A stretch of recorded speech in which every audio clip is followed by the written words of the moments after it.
Back on Tiger pregame, joined now by the head coach of the Clay Center Tigers, Ted Brown, as we get set to head to Wichita Trinity on this football Friday. And, Coach, Week 9 is here. The season has been a grind at times. It still has flown by very, very quickly. Hard to believe it wasn't long ago we were welcoming you to the Tiger family.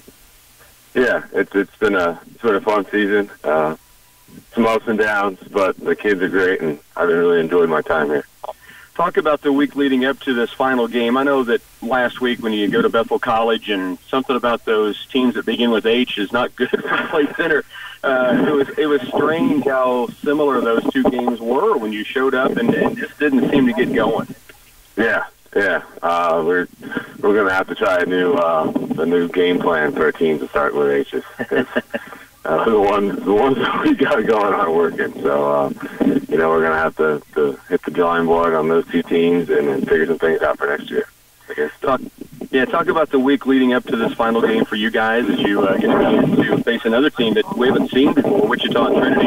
I know from stats they throw the ball a bunch. Yeah, they're going to throw the ball more than any other team that we've seen this year by far. So it's a new challenge for our defense. Something we haven't really seen before, and I know this week we put a lot of work into it, and I'm really excited for the challenge. I think the kids are ready to accept that challenge. A couple of teams with one win, hoping to close out on a positive note. I go back to that Rock Creek game that was two teams battling for that first win, and it was such a well-played game on both sides. Are the guys looking forward to one final challenge this season?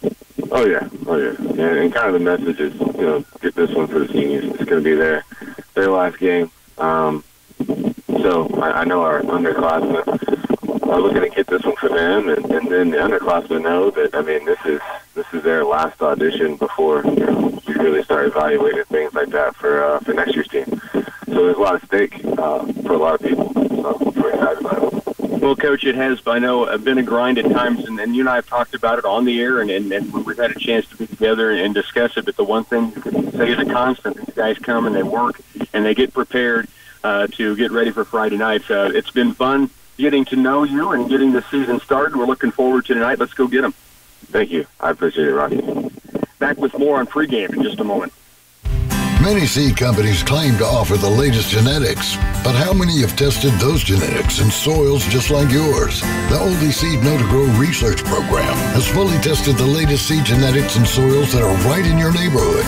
The Oldie Seed Know to Grow program can recommend the best performing hybrids from technologies like Enlist, Extend, and Liberty Link that will optimize the yield and profit of every acre on your farm. Contact Oldie Seed today. Are you in need of physical, occupational, or speech therapy? At Clay County Medical Center, we have board-certified, highly trained medical providers to meet those needs. When you visit, we'll complete an evaluation and develop a customized treatment plan for you. Illness or injury, we can help make your life more active and enjoyable. We are certified in LSVT Big, LSVT Loud, and will soon be ASTEM certified for advanced soft tissue therapy. Clay County Medical Center, our family caring for yours. Agriculture. Our country was built on it. Our children are fed by it. No one quite understands the unique needs of the farmer like United Bank and Trust.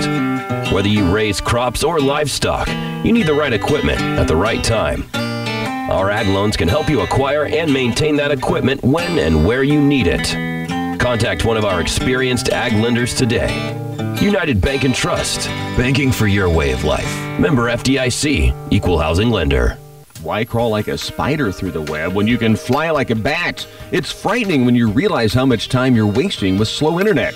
Get a scary good deal on Pulse Internet with Twin Valley. Take advantage of the savings with an eerily perfect Halloween deal and sign up for 100 megabits per second or Pulse Gig Internet service. Sign up for Pulse Internet and automatically get entered to win some cool prizes if you sign up between now and October 31st and get 2 months free. Don't wait. Call now. 800-515-3311.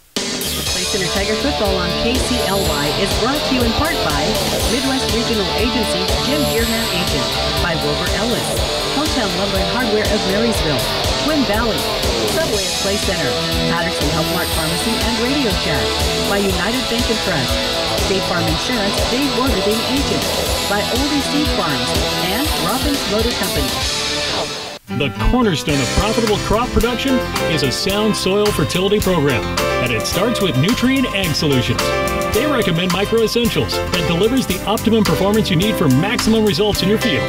Titan XC is another key ingredient for quick release and uptake of vital plant nutrients. Plus, it's compatible with a variety of dry fertilizer blends, including Micro Essentials SZ.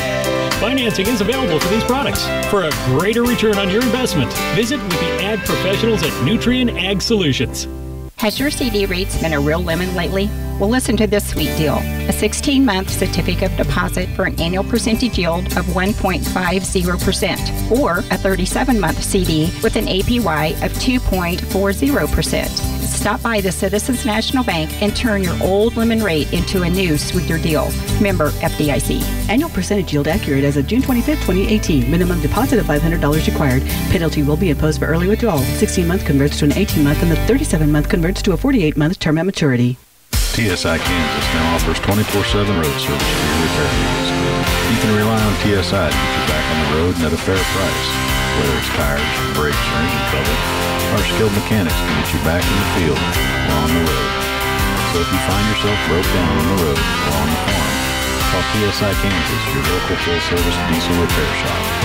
785-632-5183.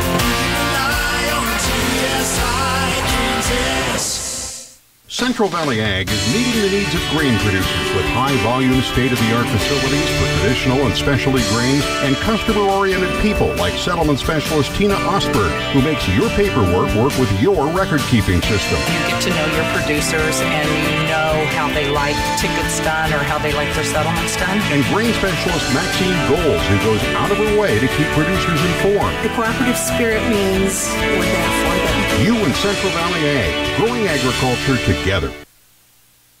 And good evening from Wichita Trinity High School. Rocky Downing along with the studio engineer Bernie Fancella back in the booth again, and joining us here in the booth via two different directions and routes from Hays, Kansas, and from Clay Center, Kansas. We have Chet Carlson and Zach Z-Dog Elzingas. The Clay Center Tigers get a chance to finish out the regular season and this year on the road against Trinity, another opponent we've not faced before. Chet, we've been in Wichita before, but never against Trinity.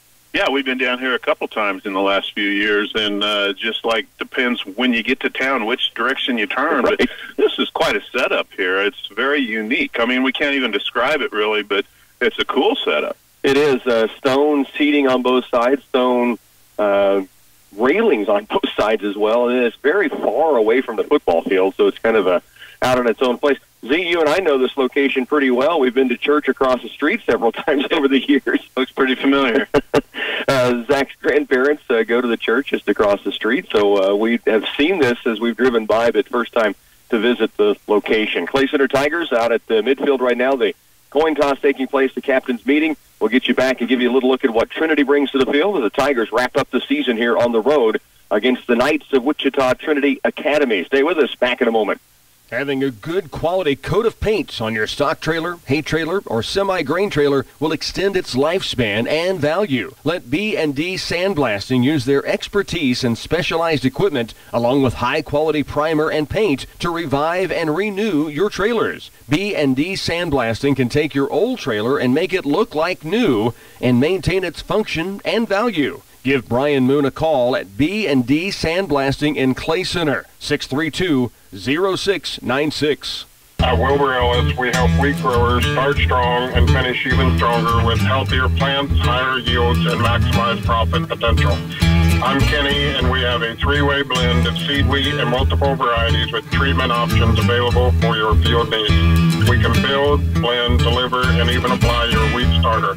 Contact Wilbur Ellis to get the most acre after acre with field-tested solutions, personalized plans, and the right team of people to help you grow wheat that adds up to success.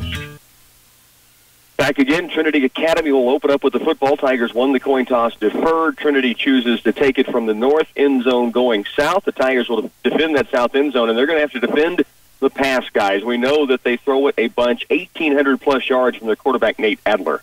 That's a bunch in high school football. Oh, absolutely. We're going to see as much passing tonight as we have seen cumulative in all games put together. They will put stress on the defensive backfield. The Tigers hope to put stress in the offensive backfield and pressure the quarterback into throwing early as Clay Center about to kick it off here on a Football Friday, the final Football Friday of this 2018 season, and it's kicked off by Tanner DeMar's high short kick taken at the 32-yard line. A return toward the right sideline. That's the Trinity sideline away from us, and driven out of bounds will be the ball carrier. That tackle is made on the sideline by Keegan McDonald. Also Blake Frederick in on the play. That's about as high a kickoff as I've seen in a little while, but I love those types of kickoffs because that puts a lot of pressure on a receiver, a kick returner, I should say, that's not really used to returning the ball. Tigers will start defensively at the Trinity 36-yard line, so first down and 10. No win, a ideal night for football on this late October Friday evening. Trinity out of the shotgun. Again, Adler is their quarterback. He has one back beside him, two receivers to both sides, and we've got movement up front. Yeah. And it's procedure against Trinity Academy. Logan McDonald was blasting through after the center jumped. It was a center that jumped early. He moved the ball about 8 inches there, but didn't snap it. Right. First down 15, so a 5-yard penalty to start, and that'll back up Trinity to their own 31-yard line. Just underway here on a Football Friday. The Clay Center Tigers against Trinity Academy. Will likely be getting reports in from games across the area tonight. A lot of 11-man football playoff taking place this evening.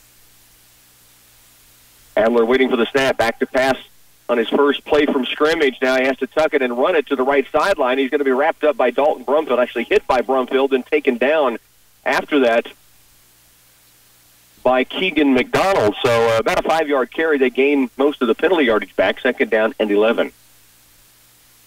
Gathered in on the outside. Brumfield, good pursuit after Adler had to tuck it and run it. A guy that throws for 1,800 yards. He is 6'3", 220. He's not a slender build at all. No, not at all. They had all the receivers going left. He pulled the string pretty quick on the decision to run, but he went right with the run. Adler, play action, stands in the pocket, fires downfield, had a receiver open, but underthrows him. There were 3 defenders in the area, Cooper Glavin and Jake Ferguson and Tanner DeMars, sliding in there trying to make the catch downfield for Trinity.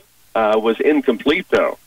He was trying to go about 25 yards downfield, down the middle of the field that time. He had 2 receivers in the area, but the ball was underthrown by about 4 or 5 yards. They will often try to chip it underneath and then let the receiver run after the catch, that time throwing downfield.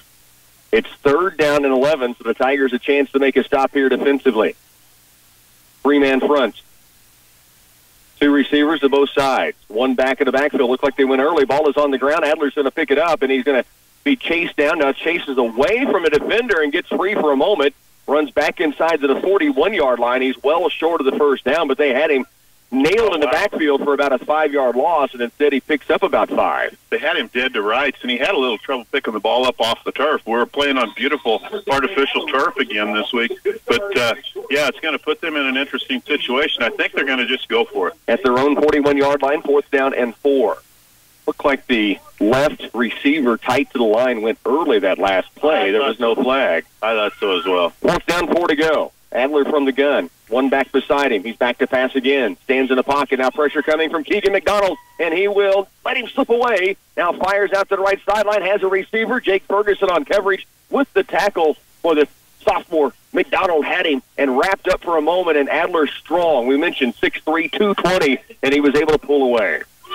That would have been a 15-yard loss, though, too. They were going, 4th and 4? Right. And that would have been a 15-yard loss from the line of scrimmage, and he had him wrapped up, and he just couldn't get him on the ground. Like we said, he's a big, strong quarterback, but he did pull away. Then he found a receiver on the far sideline, able to pick up the first down. 10-yard completion makes it 1st and 10 at the Tiger 49-yard line. Again, short side right, 2 receivers. Wide side left, 2 receivers. Hand off for the first time. And a tackle is going to be made inside for the Tigers. That is Gunny Mullen, who wraps up and brings down the ball carrier for Clay Center. Correction, Dylan Moon on the tackle that time. Dylan Moon, 18th birthday today, by the way. Oh, is that right? Yeah, for the Shoot the Moon senior. So good tackle made by Moon. It is a gain of 4 on the first carry from the line of scrimmage by this Knights offense. Anthony Nordberg with that carry, I believe.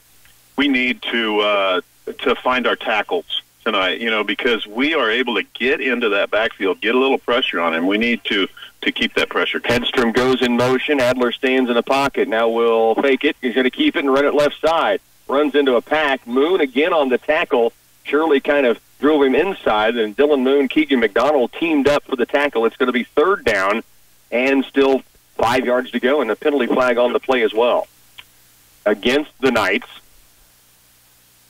Now the Tigers have a decision. We're going to take it. You have to take it because they've gone for it on fourth and their own 41-yard line. Yep.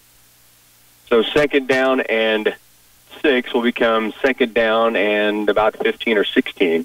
Sometimes the coaches will give the captains an instruction before the game, like always take the yards or always take the downs in a particular game, but always look at me too.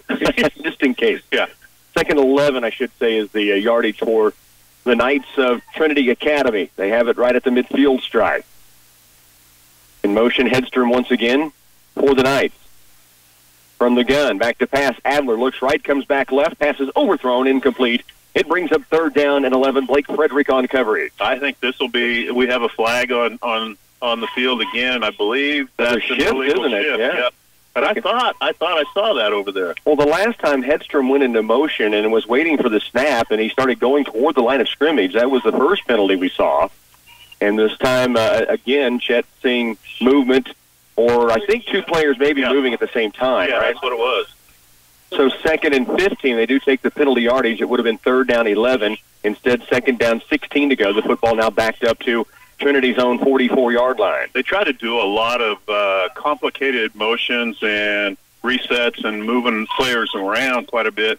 But so far, about 75% of the time they've tried that so far tonight, they've gotten a penalty on themselves. And 75% is not exaggerating. They have been at a ton of penalties. Here's a handoff to the left side. And one missed tackle. Now Blake Frederick will wrap up along with the help of Cooper Glavin. Jake Ferguson in on the play. And also Dawson Humphrey. Good to see Humphrey back on the field once again. He's been injured for quite some time for the Tigers. It is a gain to the 46-yard line of Clay Center. Brings up third down and 7. Yeah, and we need to figure they've got 2 downs to make 7 yards. You know they're going to go for it. If we stop them on third down, we're going to have to stop them on fourth down as well. 8.5 to work. We're in the opening quarter. No score as of yet. Trinity with the football at the Tiger 46-yard line. Adler 3 receivers to the right this time. Rolls that way. Now steps up in the pocket. Dances outside. Throws on the run. Has a receiver. Good tackle in open field. But the receiver able to fall forward that time after the catch. And it appears to have picked up first down yardage to the Tiger 38-yard line.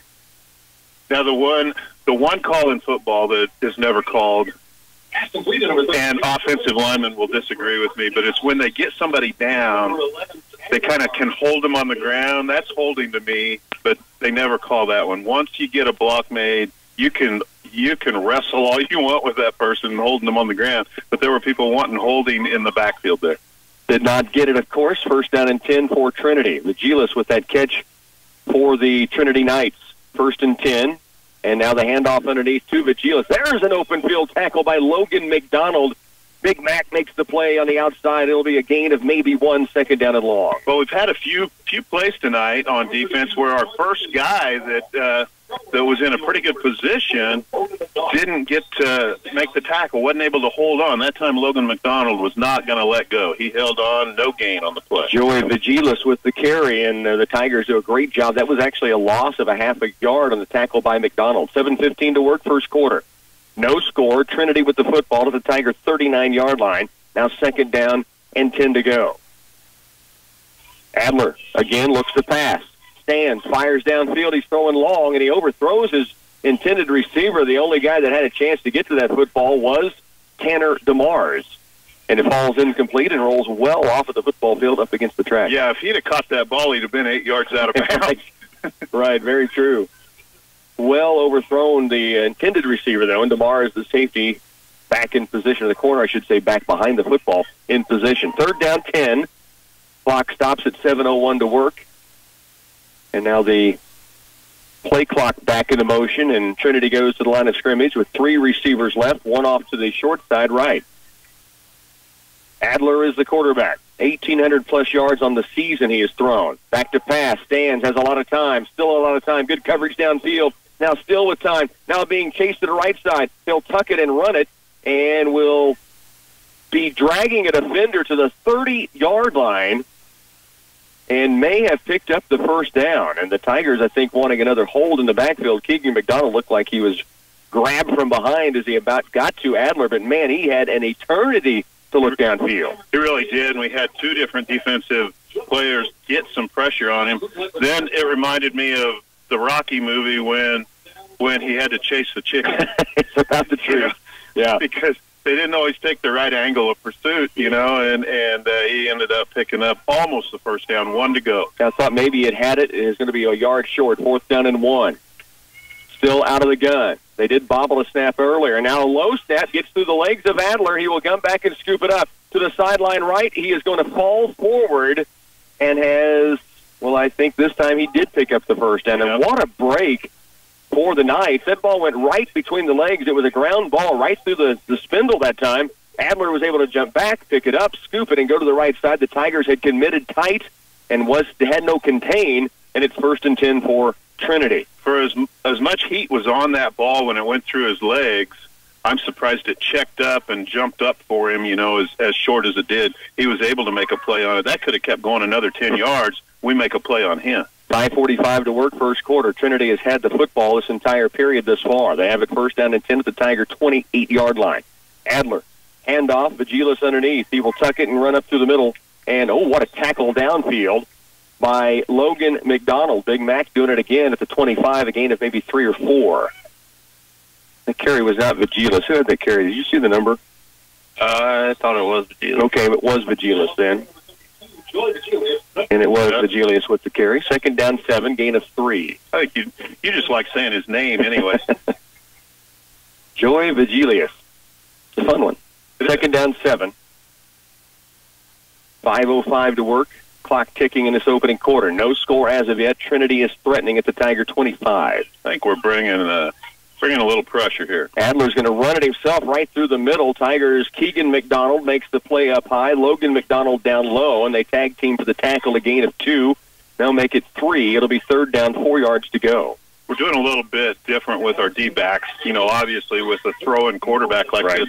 But we brought up both the guys where we typically have corners. I don't know if we're calling them corners tonight because we have so many guys back there. And they looked like they were going to come, and they did come.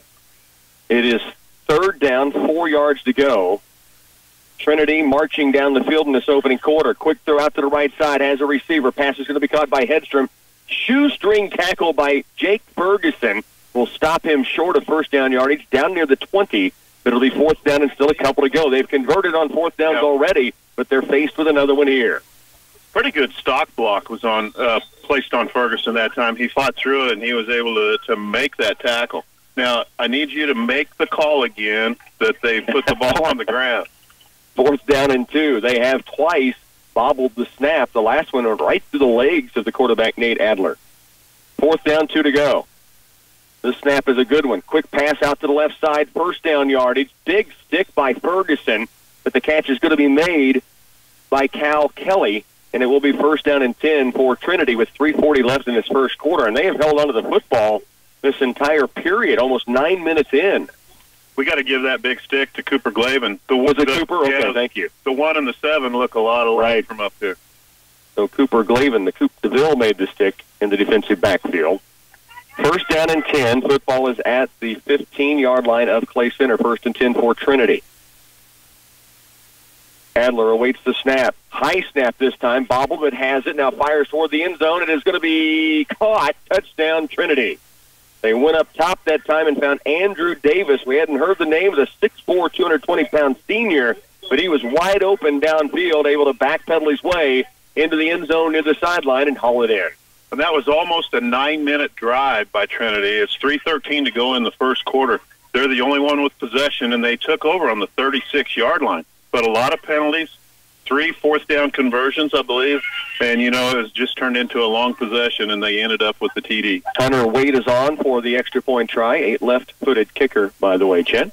Snap is there, places down, and he's got a great leg. He puts it through, and Trinity leads it 7-0. 3:13 to work, first quarter. Tigers get the football for the first time when we come back.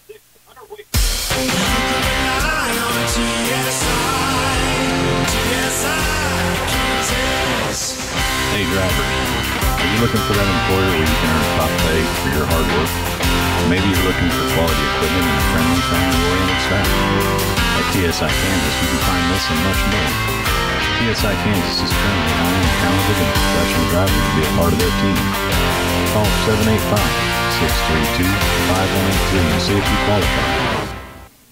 Robbins Motor Company of Manhattan is a proud supporter of Tiger football. It's time for their Ram Power Days. Get to Robbins Chrysler, Dodge, Jeep Ram, and Fiat. Come test drive the all-new 2019 Ram truck, the longest-lasting truck in America, now priced to move with Ram Power Days discounts and 0% for 72 months. Now is the time to buy. See their complete inventory online at robbinsmotors.com or come visit them on West Anderson in Manhattan. Good luck, Tigers. Tigers trail 7-0. A nearly 9-minute drive by Trinity puts them up 7-0. Blake Frederick back deep to receive. A line drive kick. Frederick goes over, makes a great catch at around the 5-yard line. Returns through the middle. Two defenders stand in front. He gets by one. The second one brings him down at the 25-yard line. That's where the Tigers will take off. I tell you what, Blake Frederick made one heck of a catch. That could be the catch of the game right there. Well, I think so. I mean, we got to put it down as a candidate, Z. Yeah, he caught that moving to his left, running to his left, and he caught it high up around in front of his foot. And it had heat on it. Yes, it did. Kind of like a knuckleballer coming through there. 1st and 10, Tigers take over from their own 25-yard line. Down 7-0, 3:05 left, opening quarter. Glavin under center. Frederick goes in motion. That's the second birthday boy of the day, by the way. Blake turning 16 today. Dylan Moon turning 18 today. So we need some birthday presents handed out tonight. Yeah, we do. Form of a Tiger win would be ideal. Tight formation, both receivers in toward the line of scrimmage. Here is Glavin underneath with a handoff to Dylan Moon. And a short yardage carry. It'll be a gain of maybe 2. Second down, 8 yards to go. Coach Brown, I talked with him in pregame and said, how's the team reacted this week coming off the disappointing loss? I said, the second H team that has been bad. He said, yeah, we've got to get a different game plan for teams that begin with H. But he said this week's mantra is really for the seniors. Win this game to send them out and the lobby for your future as a Clay Center Tiger. And something positive to finish on. Second down and 8. Here is a pitch out left for Frederick. Blake's got a couple of blockers out in front. Now goes to the outside corner. He is hit by 2 Knights defenders short of the first down, but he picks up maybe 6. It brings up 3rd down and short. Yeah, 3rd down and makeable. And you know what? Well, I think on a game like this, when it's a couple of 1-7 teams coming just to play football, I think all the conventional rules are off. I would agree. When it comes to 4th down and a lot of things like that. Glavin goes under center, 3rd down 2, still a tight formation. Frederick starts in motion, now comes back. We've already seen Trinity go for it from their own 41 on 4th down, that opening drive. Under 2 to work, first quarter. Tigers trail 7-0. Play center with the football, 3rd down, 2 yards to go. In motion, Frederick again. This time is going to be taken by Glavin, and he will fall forward for the first down out to the 37-yard line. 1st and 10, Tigers move the chains. Z back to that opening drive. How many plays, how many yards for Trinity? They ate up almost 9 minutes of clock. That was a 15-play, 77-yard drive. 15 plays. And how many penalties? Do you have that by chance? 3 penalties for 15 yards. Seemed like about 8 penalties, didn't it? They were in such a hurry early on. Right. They were right in that same series of downs, I believe. 1st and 10, Tigers moving the football out to their own 34-yard line. With Shirley tight to the left and Straub tight to the right side. Correction, DeMar's in that receiver right side. Glavin looking to the sideline for the play. Play clock is at 13 seconds. Play center with the football. Ferguson starts in motion. They pitch out to Jake to the right side. He's got some room to run. Now shakes it to the out. Midfield stride. Breaks a tackle all the way to the 47-yard line. Goes Jake Ferguson, the daredevil, with a big run, getting outside and able to turn the corner. Looked a lot like his touchdown run from a couple weeks ago, where he got that corner and was able to do something with it. This time, there was no doubt he was going to get the first down. They had a good angle on him to knock him out of bounds, though, just past the chain. Now, the lead official it's a timeout by Trinity. So the Knights have taken a timeout. The Tigers are marching. They have it at the 47-yard line of Trinity, down 7-0 here in the opening quarter when we come back. Many seed companies claim to offer the latest genetics, but how many have tested those genetics in soils just like yours? The Oldie Seed Know to Grow research program has fully tested the latest seed genetics in soils that are right in your neighborhood. The Oldie Seed Know to Grow program can recommend the best performing hybrids from technologies like Enlist, Extend, and LibertyLink that will optimize the yield and profit of every acre on your farm. Contact Oldie Seed today. A minute 16 remains in the opening quarter. Tigers have taken their opening possession and driving after Trinity took it 70-plus yards on 15 plays and took it in for a touchdown pass, and then the extra point was through. They lead 7-0.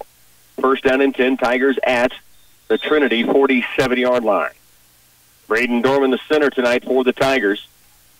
Cooper Glavin getting set to go under center. To the left of Dorman, 3 linemen set up there as Glavin will pitch to that side. Blake Frederick trying to turn the corner. He's got some good yardage now. He takes it to the outside, weaves his way for 8, maybe 9 yards on the first down take, and Blake Frederick, happy 16th birthday, an 8-yard carry. He picked up the first 5 yards in a hurry, and then he just read his blockers, and he had 2 of them out there, and he just kind of weaved behind them for the last 3 or 4 yards of that carry. Tigers split a receiver wide to the right side. That's Ethan Straub. Second down short. Moon, the fullback, behind Glavin. They go fast, hand off to Moon. First down and more goes the shoot the Moon, and he takes it down to the 30-yard line. Still fighting for extra yardage goes the senior. And another happy 18th birthday to Dylan Moon. So first and 10 Tigers to the 31.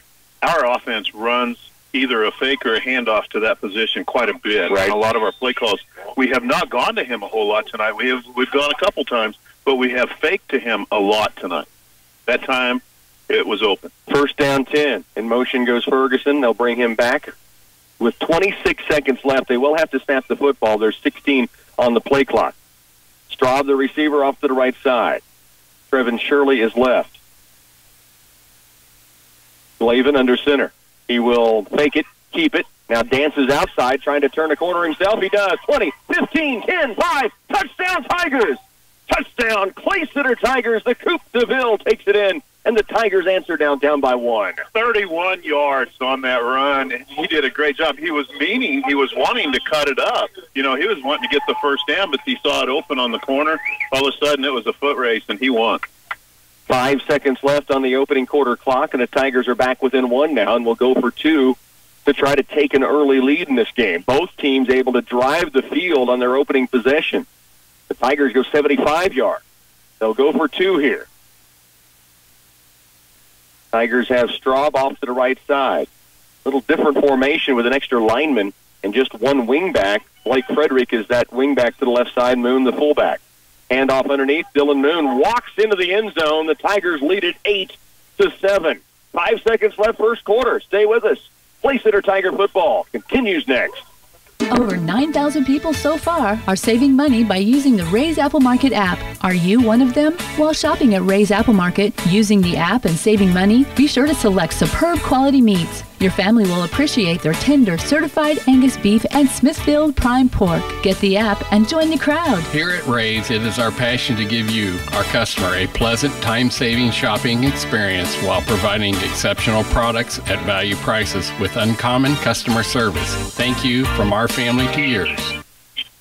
5 seconds left first quarter. How about the Tigers answering and going 75 yards? Both teams 70-plus yards on their opening drives. Absolutely. We did our answer in 3 minutes and 8 seconds, right, with that drive. And we needed an answer. We wanted to come out, and the reason we needed an answer is because we showed ourselves that we could do it on defense.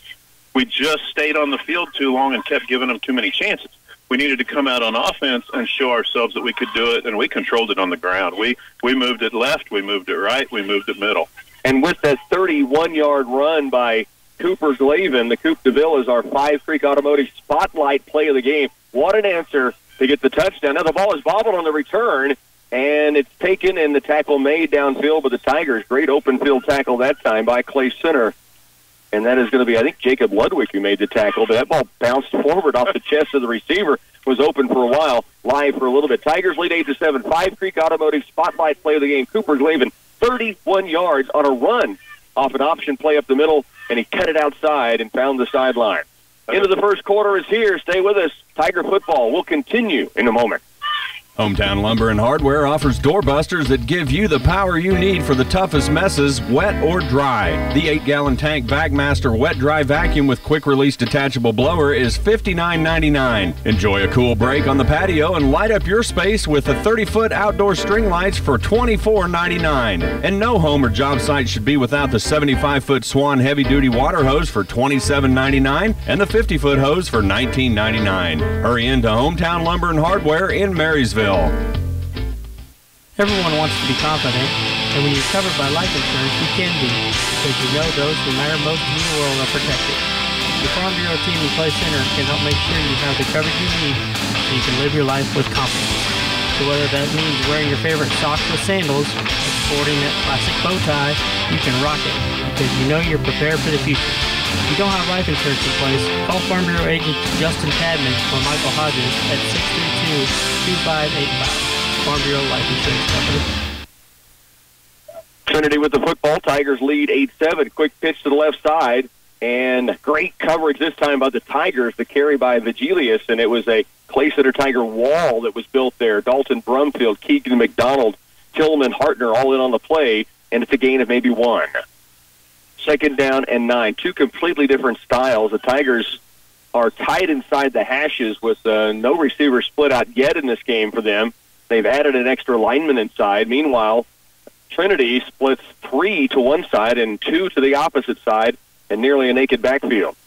Here is Adler waiting for the snap. He rolls left, wanting to pass it, fires on the run, has a receiver left sideline. That's Hedstrom, his favorite target.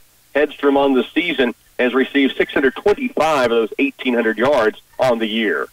You know, when you see that kind of passing statistics on a high school football team, you don't assume they're 1-7. I know. You know, yeah, you're right. Those don't go together, though. No, not at all. First and 10. Trinity does move the chains once again. 11:19 to work in this first half now. We're in the second quarter. Tigers up 8-7.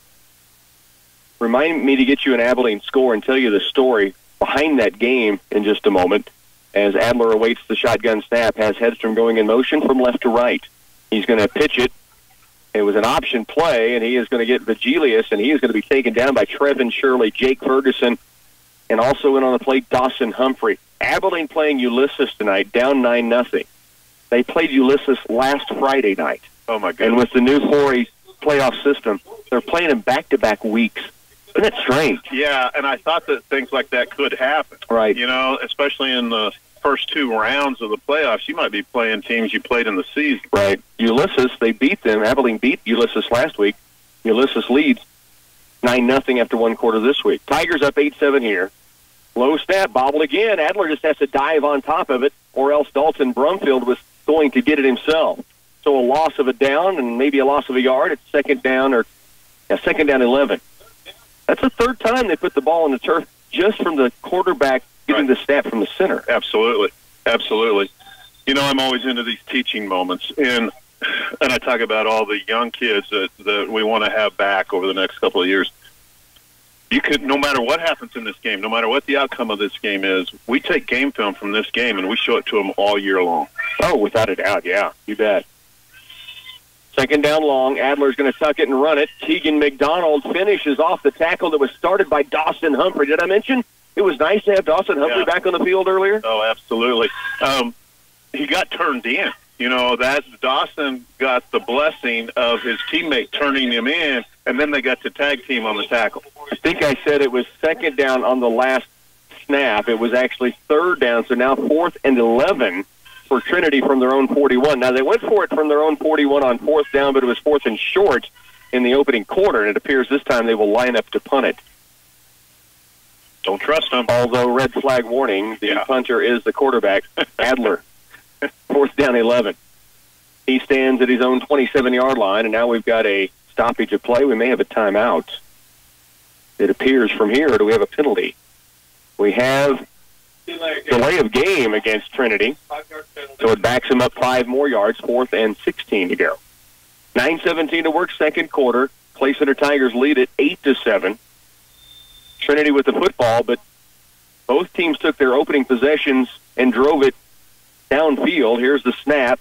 Both scored. This is the first punt of the game. Back to receive is Blake Frederick at his own 25-yard line. Starts to the middle, now to the left side. Tries to cut by a tackler and is just caught before he slips further away, but he takes it all the way out to the 42-yard line.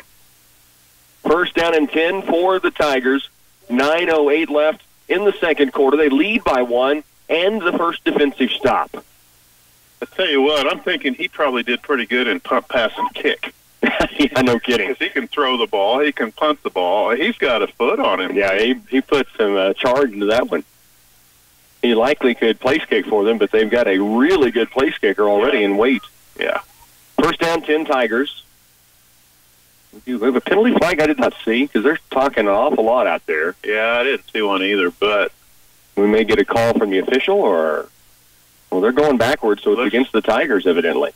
It's a big march off, so I'm going to say it's a hold. It is a holding on the offense. So holding on the return against the Tigers negates the nice return by Blake Frederick that took it out across the 40. They'll instead start from their own 32. There's a lot of penalties on punts. You know, it's either holding or blocking the back. Tigers will have it. Again, that tight formation, a receiver left, Trevin Shirley, and then Ethan Straub to the right. They're in a 2-point stance, but very tight to the line of scrimmage. Braden Dorman set to work as he goes to the football, starting at center tonight. Glavin, under center, fakes it, pitches out to Jake Ferguson, and they're going to stop this play before it really gets going. And the Tigers sideline does not like what they think is going to be called. We haven't seen a signal. Now I just saw the reaction from Coach Brown, so it must not be what they wanted. Again, we have yet to see a signal.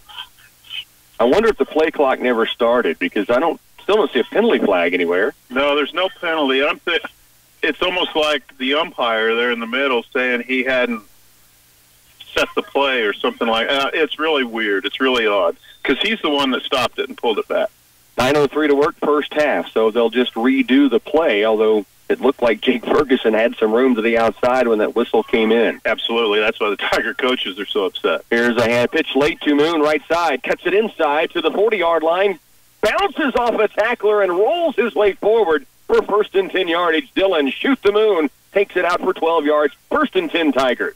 Well, he looked like he was going to be tackled about a yard, maybe 2 yards short of the first down, but as he rolled over his tackler, he picked up 4 yards. Kept scrambling and reaching and found himself a first and 10 for the Tigers out to their own 44.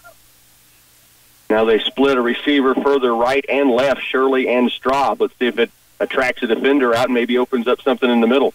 It's a carry by Glavin. He does have good yardage again across the midfield stripe near the first down. Appears to have picked up 9, second down and 1.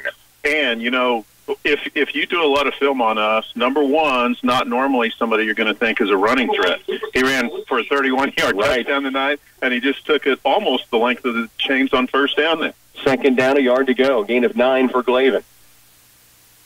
He will go in under center. Tighter formation again this time. Moon goes out of the backfield. Handoff late to Dawson Humphrey, and he will get first and 10 yardage. Takes it to the 44-yard line of Trinity with 8:09 to work first half. The Tigers on top 8-7. And the Tigers just keep showing themselves that they can here. They keep showing them they got them stopped with their defense. They made them punt.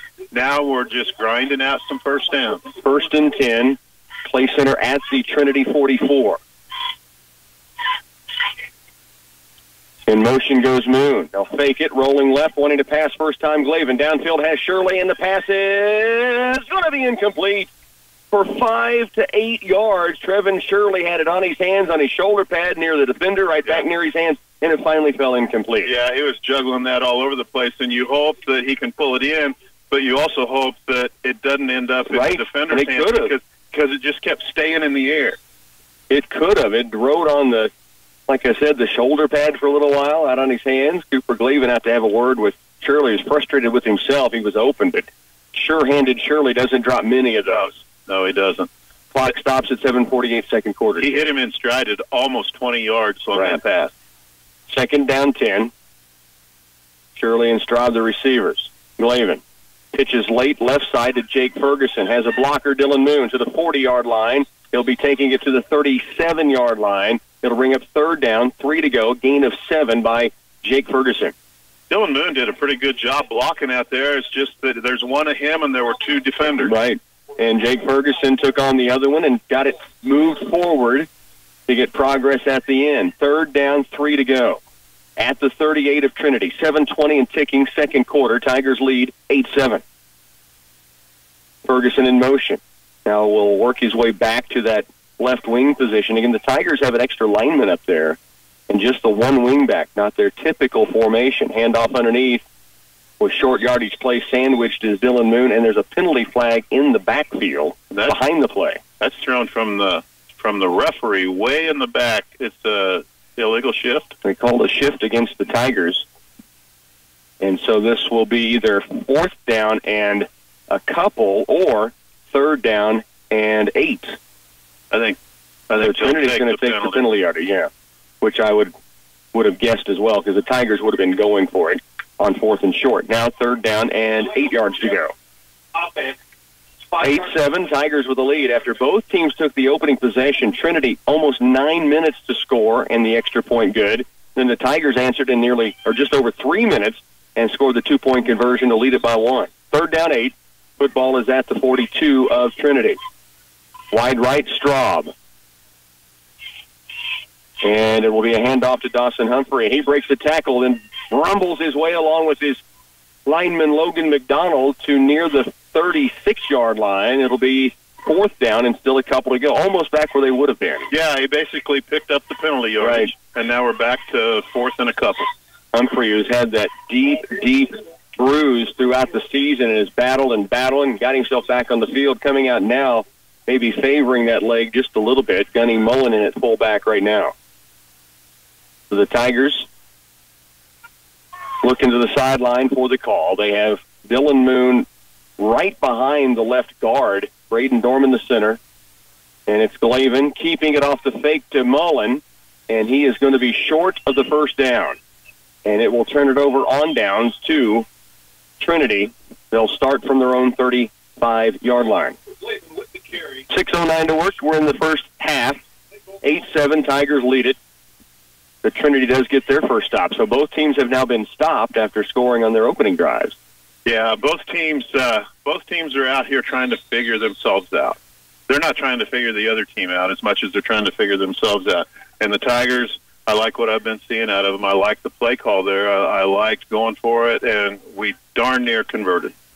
1st and 10, Trinity will have it. Adler out of the gun.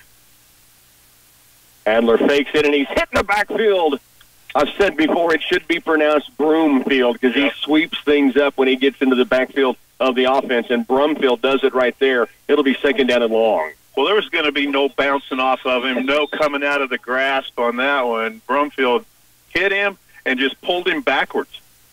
2nd down 10, 5:46 to work. Tigers lead by 1.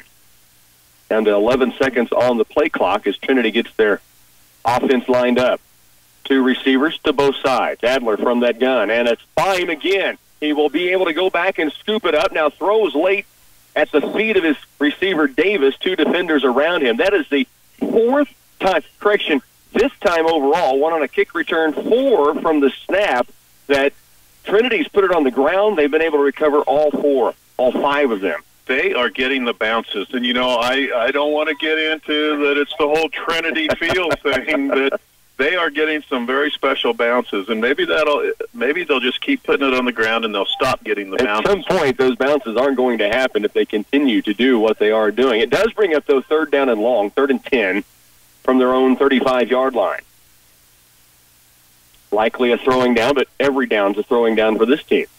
Adler with Hedstrom in motion, left to right, being pressured. Now steps up, slips by 1 tackler. Now Gunny Mullen will not let him slip by again. He'll be brought down at the 42-yard line. Pretty good carry by Adler. Wow. Big, strong, 220-pound, 6'3" quarterback takes it out and picks up 7, maybe 8. It'll be 4th and 2, and Trinity from their own 42-yard line. 43. They need 2 yards. They need the 45 for a 1st and 10. I don't know if we have tackled him yet tonight with one person. No, you've got to keep coming at him, yeah. I do not think we have. And a bulldogger like Gunny Mullen needed help to bring him down. He was able to fall forward. 4th and 2. and they will go for it from their own 43-yard line, and they will pass for it. Back to pass, Adler. Pressure, hit in the backfield. Keegan McDonald will not let him get away this time. And then Tillman Hartner comes and finishes off the deal, and the Tigers will not only stop on 4th and short, they will drop him for about a 7-yard loss. I tell you what, Keegan McDonald knows that one of those got away from him earlier, and he wasn't going to let this one get away. And what he basically did was he picked up 8 yards for the Tigers. You know, if he'd have thrown an incomplete pass, we'd have been 8 yards further back on the field. Could it be our big hitter of the game? I like it. Keegan McDonald and Tillman Hartner then coming in to really finish the deal, so there was no chance Adler was going to escape that time. Our Hunley's Garage big hitter of the game, Keegan McDonald, Tillman Hartner. The Tigers take over the football at the Trinity 35. Glavin being hit, gets rid of it to Jake Ferguson to the outside, to the 30, and he is going to be wrestled down. It looked like a tackle up around the helmet. No flags are down. Yeah. They do take it to the 27. It's a gain of 8. And Cooper Glavin was about to be tackled when he made that pitch with the opposite hand. Yeah, he did. And I wasn't sure what he was going to do there, honestly, and he did a good job of getting rid of the ball. And then Jake Ferguson just runs like Jake Ferguson once he gets that ball. 2nd down 2, a gain of 8. Again, our Hunley's Garage big hitter of the game. 4th down and short becomes Play Center's football after a 7-yard tackle in the backfield by Keegan McDonald and Tillman Hartner. 2nd down, 2 to go. Tigers, handoff underneath. 1st down yardage. Gunny Mullen takes it inside the 20-yard line. 1st and 10 Tigers. There's only one guy left to tackle him, right, and that's 6 points up the middle. I mean, there was only one guy left to get him. Ran on that right side, I think just to the right of Braden Dorman, starting at center tonight, and Keegan McDonald to the right side. Ryan Benfer up there right now at the right tackle. In motion goes Moon. Now he'll return to his position. Left side of the line is Logan McDonald, and trying to see who they have now on that left side over there for the Tigers. Here is Glavin. Handoff, Mullen again, falling forward near the 15. That's Dalton Brumfield on the left side of the tackle. So that rounds out your offensive line. Well, Dylan Moon's playing so close up behind him that we couldn't read his number. Yeah, they're not in the typical formation. They've almost made Moon an extra blocker. And then they've got him inside the tackle or right behind the tackle, and then Gunny Mullen running at fullback right now. You'll see K-State do that with they'll put their tight end right behind the tackle. Right. Yeah, that's a great call. Great comparison. So under center goes Glavin. In motion, Moon. Fakes it, keeps it, now cuts back the opposite direction, falls forward for a gain of a couple. It'll bring up 3rd down and 5. We've not seen Blake Frederick on the field for quite some time. Is he on the sideline? Yeah, I do see him on the sideline. No, I do not see him on the sideline. Yeah, I do. He is over there, but he's not played for quite a while. I was telling Randy and Zach that the last ball game he had a rib pop, so he has been in a lot of pain. He has been practicing through it, but may have had that dinged a little bit tonight. Helping call plays on the sideline right now for his quarterback, Cooper Glavin. And now we have a whistle stop. A timeout's going to be taken. We'll break as well. Tiger football marching again. They have it at the Trinity 14. 2:16 left here in the second quarter. The Tigers leading 8-7 when we come back. The cornerstone of profitable crop production is a sound soil fertility program, and it starts with Nutrien Ag Solutions. They recommend Micro Essentials that delivers the optimum performance you need for maximum results in your field.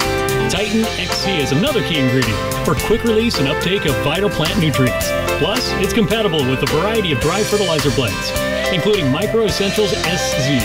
Financing is available for these products. For a greater return on your investment, visit with the ag professionals at Nutrien Ag Solutions. I'm going to get right to the point. Flu vaccines. Get it? No, I mean, do you get the flu shot? It's the best way to avoid getting the flu and spreading it to other people. Patterson Health Mart Pharmacy has the flu vaccines available for adults, seniors, and children 12 and above. Protect yourself from the influenza virus this season. Protect those around you. Don't miss your shot. Visit Patterson Health Mart Pharmacy for your flu vaccine in Clay Center, Abilene, and Salina. Tigers with the football now. 3rd down, 6 to go. Handoff underneath to Logan Mullen. Gunny takes it down near the 11. They need about the 9-yard line, so it'll be 4th down and 2 to go for the Tigers. Marching and and marching. And Z, you're just telling us Tigers have done it not nibble. They've really taken some big bites out. Yeah, they have some big chunk plays. About 10 or 11 plays have gone over 5 yards so far. Great stuff. Of course, the big one, the 31-yard run from Glavin that scored back in the first quarter when they took the lead 8-7 after Dylan Moon converted the 2-point try. I don't think we hand off here, but minute 40 left, 4th down 2. It is going to be a handoff to Mullen. He started right, dodged back inside. He planted that right foot and cut back against the grain and picks up first down yardage. It's 1st and goal, Tigers. I really thought Cooper was going to just go right over that right A-gap. I thought he was just going to take it off his center's right hip, but and he looked like he was and it looked like it was there, but no, Gunny got it. And Gunny started right side, planted that foot as mentioned, cut against the grain, and has 1st down and goal at the 6-yard line of Trinity. Tigers trying to increase their lead with a minute 20 left first half. They're up 8-7. Trinity scored first. Tigers answered. Trying to go on top by 2 scores. Handoff right side. Mullen again pushing a pile forward, and he will get just inside the 5, a gain of maybe 2. 2nd down goal. 1 minute, 1 left. The Tigers do have all 3 timeouts if they want them. They're going to take one right here. I think that's a good one to take. Oh, I do too. 57 seconds left, first half. Tigers on top, 8-7. They have it at the Trinity 5-yard line. 2nd and goal. You're listening to Tiger Football. Hey, football fans. This is State Farm agent Dave Forgerding thanking you for your support of my local business. Because of your support of my State Farm agency, we're able to give back in the form of sponsorship, the State Farm Fishing Derby, the State Farm Community Appreciation Day at the Clay Center Pool, and the USD 379 Staff School Year Kickoff. We appreciate your business. Visit claycenterinsurance.com for a quote or find us on Facebook. That's claycenterinsurance.com. Go Tigers. Tigers up 8-7. 58 seconds remains in this second quarter. They have the football at the Trinity 5-yard line. Couple of scores to pass along to you. Chapman leading 8-0 in their matchup with Clearwater after 1 quarter. Pratt leads Concordia 28-0 at the end of the first quarter. Marysville up 16-3 on Santa Fe Trail at the end of 3. And Riley County up 19-0 in their matchup. Falcons hoping to move on in Class 2A to the next round next Friday night. What a big series for the Tigers here. 2nd and goal from the 5 with just under a minute to go. Glavin under center. They go quick. Handoff again. Mullen to the 3, to the 2, squirting forward. He's close. It's 3rd down and goal inside the 1-yard line. Wow. 48 seconds to go. We get the ball to start the second half. Tigers going quick. 3rd down goal inside the 1. Glavin, quarterback keep. He'll dive behind Braden Dorman, and he clears the ground, and the Tigers take it in. Touchdown, Tigers. Touchdown. Clay Center Tigers, they go up 14-7 with a 2-point try upcoming. Yeah, and I'm sure we're going to go for 2, on this. And last time Dylan Moon just walked in right up the middle. Now, they've tightened that up a little bit since that part of the game. Cooper Glavin following the groundskeeper, and he cleaned the ground that time. Owed a pass for Glavin to go through right through the middle. Braden Dorman starting at center tonight. Tigers now go for the 2-point conversion, leading 14-7. We're down to 35 seconds remaining in the half. In motion, Ferguson. They fake the pitch, rolling left now. Glavin to throw it back to the end zone, has a receiver. Tanner DeMars hauls it in, and the Tigers will lead it 16-7. 35 seconds remaining. How about it, Chet? I love it, and I think that's our first complete pass of the game. And we threw 1 or 2 other times. That one that Shirley, juggled for 8 yards. Right. But, we have not been shown pass a lot. And so that has enabled them to just tighten up. Our 5-yard runs are becoming 3-yard runs. Our 3-yard runs were becoming 1-yard run. So we needed 3 yards. We throw the ball. Tanner DeMars. And DeMars wide open there in the back of the end zone. Cooper Glavin, easy picking. 16-7, Tigers lead it. Stay with us. The Tasty Pastry kickoff from Clay Center is on the way next. Hi, welcome to this Subway ad for the new Chipotle cheesesteak. How would you like it? Can I get that red with AI? Sure thing. Here's what I found about the new Chipotle cheesesteak. The Chipotle cheesesteak is available for a limited time only at participating restaurants. It contains a concept called flavor. This flavor comes from juicy shaved steak, Chipotle Southwest sauce, and new sunflower crunch bread.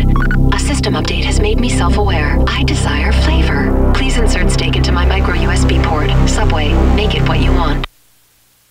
16-7, Tigers lead at 16-7 with 35 seconds remaining. The Tigers lead after another good drive, stopping. Remember, on fourth down, they got the sack by McDonald and Hartner, and then drove it down the field, converted a fourth down, and then got it in on third and short. Denny Mullen, a big part of that drive on the ground. We need a big kickoff play here. Here's Tanner DeMars. End over end, line drive kick, bounces at the 20, picked up at the 25, picked up at the 20. Now the return by Trinity at the sideline. DeMars has to make the tackle. They take it near midfield. And see, that's what we didn't want to have happen. They got it at mid. This is a team that thinks 28 seconds is nothing. We have this big passing game, so we got to play defense for 28.8 seconds. It is nice that Trinity's used 2 of their timeouts. Yep. It could come into play in this closing 28 seconds. Trinity with the football right at the midfield stripe. Tigers lead 16-7. The Knights with a good return, though, to set themselves up with that passing game. Calling all D-backs, calling all pressure on the quarterback. Hedstrom is standing beside Adler now in the backfield. No, correction, Hedstrom is now in motion from left to right. That is Agilius in the backfield. They throw out in the flats to Davis. Pass is caught, a couple of blockers out in front. Cooper Glavin makes the tackle, nearly had his helmet knocked off his head as he made that play. It's a gain of 9. They do stay in bounds, and timeout will be taken. Should be by Trinity. I haven't seen a signal yet. It is the Knights with the timeout. 16 seconds left. Chet, let's keep it right here. Tigers know Trinity can throw the football around. They don't really like to go deep, and when they do, it's typically kind of a balloon pass, and both guys have a chance to go for it. So the Tigers have done their scouting on this, but they've got to be sure not let somebody get loose on a pass just like we saw. Well, and or even just like the guy got loose on the kickoff. Right. They're very good at running after the catch, and they've got about 3 guys that can do that pretty well. So if we're out there with a guy defending on an island, he has to make a tackle because there may not be a backup. Tigers lead 16-7, nearing halftime, and I'm guessing maybe the trip from down south to where was your layover? Where was your path to get here tonight, Chet? Well, I started the day in Huntsville, Alabama. Right. I started the day in Huntsville, Alabama, and then I had to go through Dallas, and then to Manhattan, then to Clay Center, then back to Manhattan, then back to here. Worth it so far, right? Yes, sir. Second down short. They were just shy of that first down. Hedstrom in motion, right to left. Adler from that gun. Has it, back to pass. 16 seconds left. Brumfield comes pressuring, fires downfield, underthrows his receiver who kind of sat down in a pocket, and with 12 seconds left, the clock will stop on the incomplete pass, with the Tigers still on top here, 16-7. That seemed like that was a 3-second play. No. Only seems like it took forever to me. I thought he was back there for a while looking through deep. Wasn't there 15 seconds? Yeah, I would have thought there was more on the... There's 12.6 left on the clock, and that seemed like that play took a long time. Clock stops, 12.6. Halftime nearing. Tigers lead, 16-7. A lot of receivers to the right side, the short side of the field. Adler back to pass again. Pressure coming. Now he's flushed out of the pocket. Fires downfield with 7 seconds. The pass is intercepted.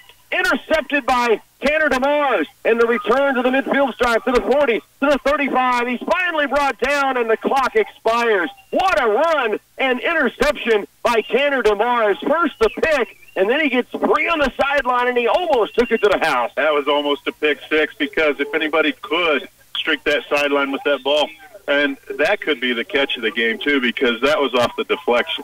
Excellent point. Yeah, it was deflected off the receiver, and then Tanner DeMars came up with it. Now, the officials are still on the midfield. Coach Brown about to go up to talk with them. I think they maybe had a call. They do not. So it will be halftime here at Trinity. The Tigers lead it 16-7. We'll take you to halftime and be back here at Trinity. Tiger football continues next. Whether you're buying, building, remodeling, or refinancing, your home is a major investment in your life. At United Bank and Trust, we understand how important it is to work with someone who cares. Our loan officers have the experience it takes to make the process a smooth one. Come in for a visit or start online by filling out a loan application at ubankonline.com in as little as 20 minutes. Mortgage lending with United Bank and Trust. It's banking for your way of life. Member FDIC, Equal Housing Lender.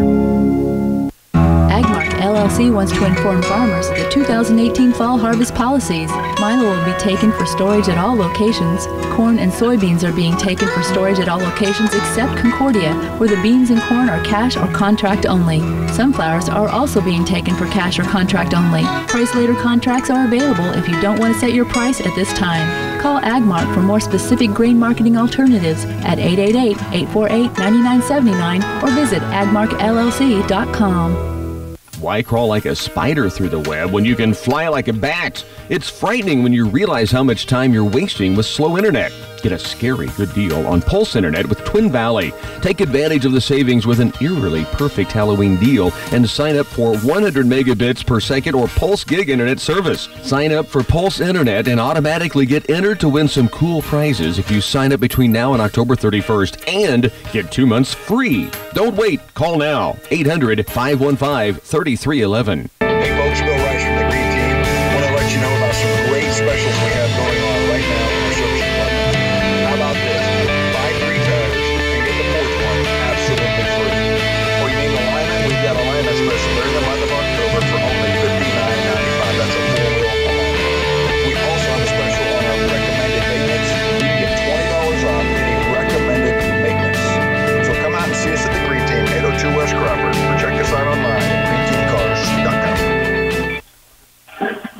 Back here at halftime, the Clay Center Tigers a 16-7 lead. Chet, we saw Trinity come out, go 15 plays. Zach said 76 yards, I believe it was. They score. They go up 7-0.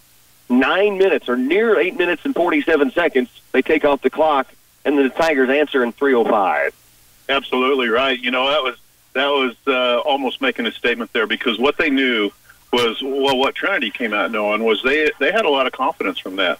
Going for it on 4th down, picking them up, just keep moving. They just did enough to always move the chain. So it was just one of those situations where the Tigers needed to answer, and they haven't always been able to do that, but they did tonight. They answered on defense after they answered on offense. Yeah, they score. They get the 2-point conversion. Cooper Glavin, 31 yards on the touchdown run, and then Dylan Moon walks in for the 2-point conversion. And then the Tigers get that defensive stop. And, Zach, I guess as we went to break, several times talked about the Tiger tackling not being very good. They did clean it up pretty nicely in the second quarter. Yeah, I'd say the second quarter was a lot better, because that first drive especially, it looked like once we were getting up to make the tackle, we were standing straight up, right, and not breaking down to get them wrapped up and get them down. And then the big play defensively comes on 4th down and 2, and Trinity's converted 2 or 3 4th downs by that point. They go for it 4th and short. Keegan McDonald, Tillman Hartner tag team for the sack of 7 yards. They take over the football and they score again. Absolutely right. They had a lot of confidence going for it on 4th down with, even if it was 4th and 5, I think they'd have a lot of confidence. But 4th and 2, they had a great deal of confidence. We got some penetration from our defensive line, and they were able to make a big stop. And the Tigers got it punched in, really set up by Gunny Mullen. He had a great series offensively at that fullback position, converted a 4th down at one point, stuck his toe in the ground. That's a new term everybody uses, but it was 2 or 3 times they handed right.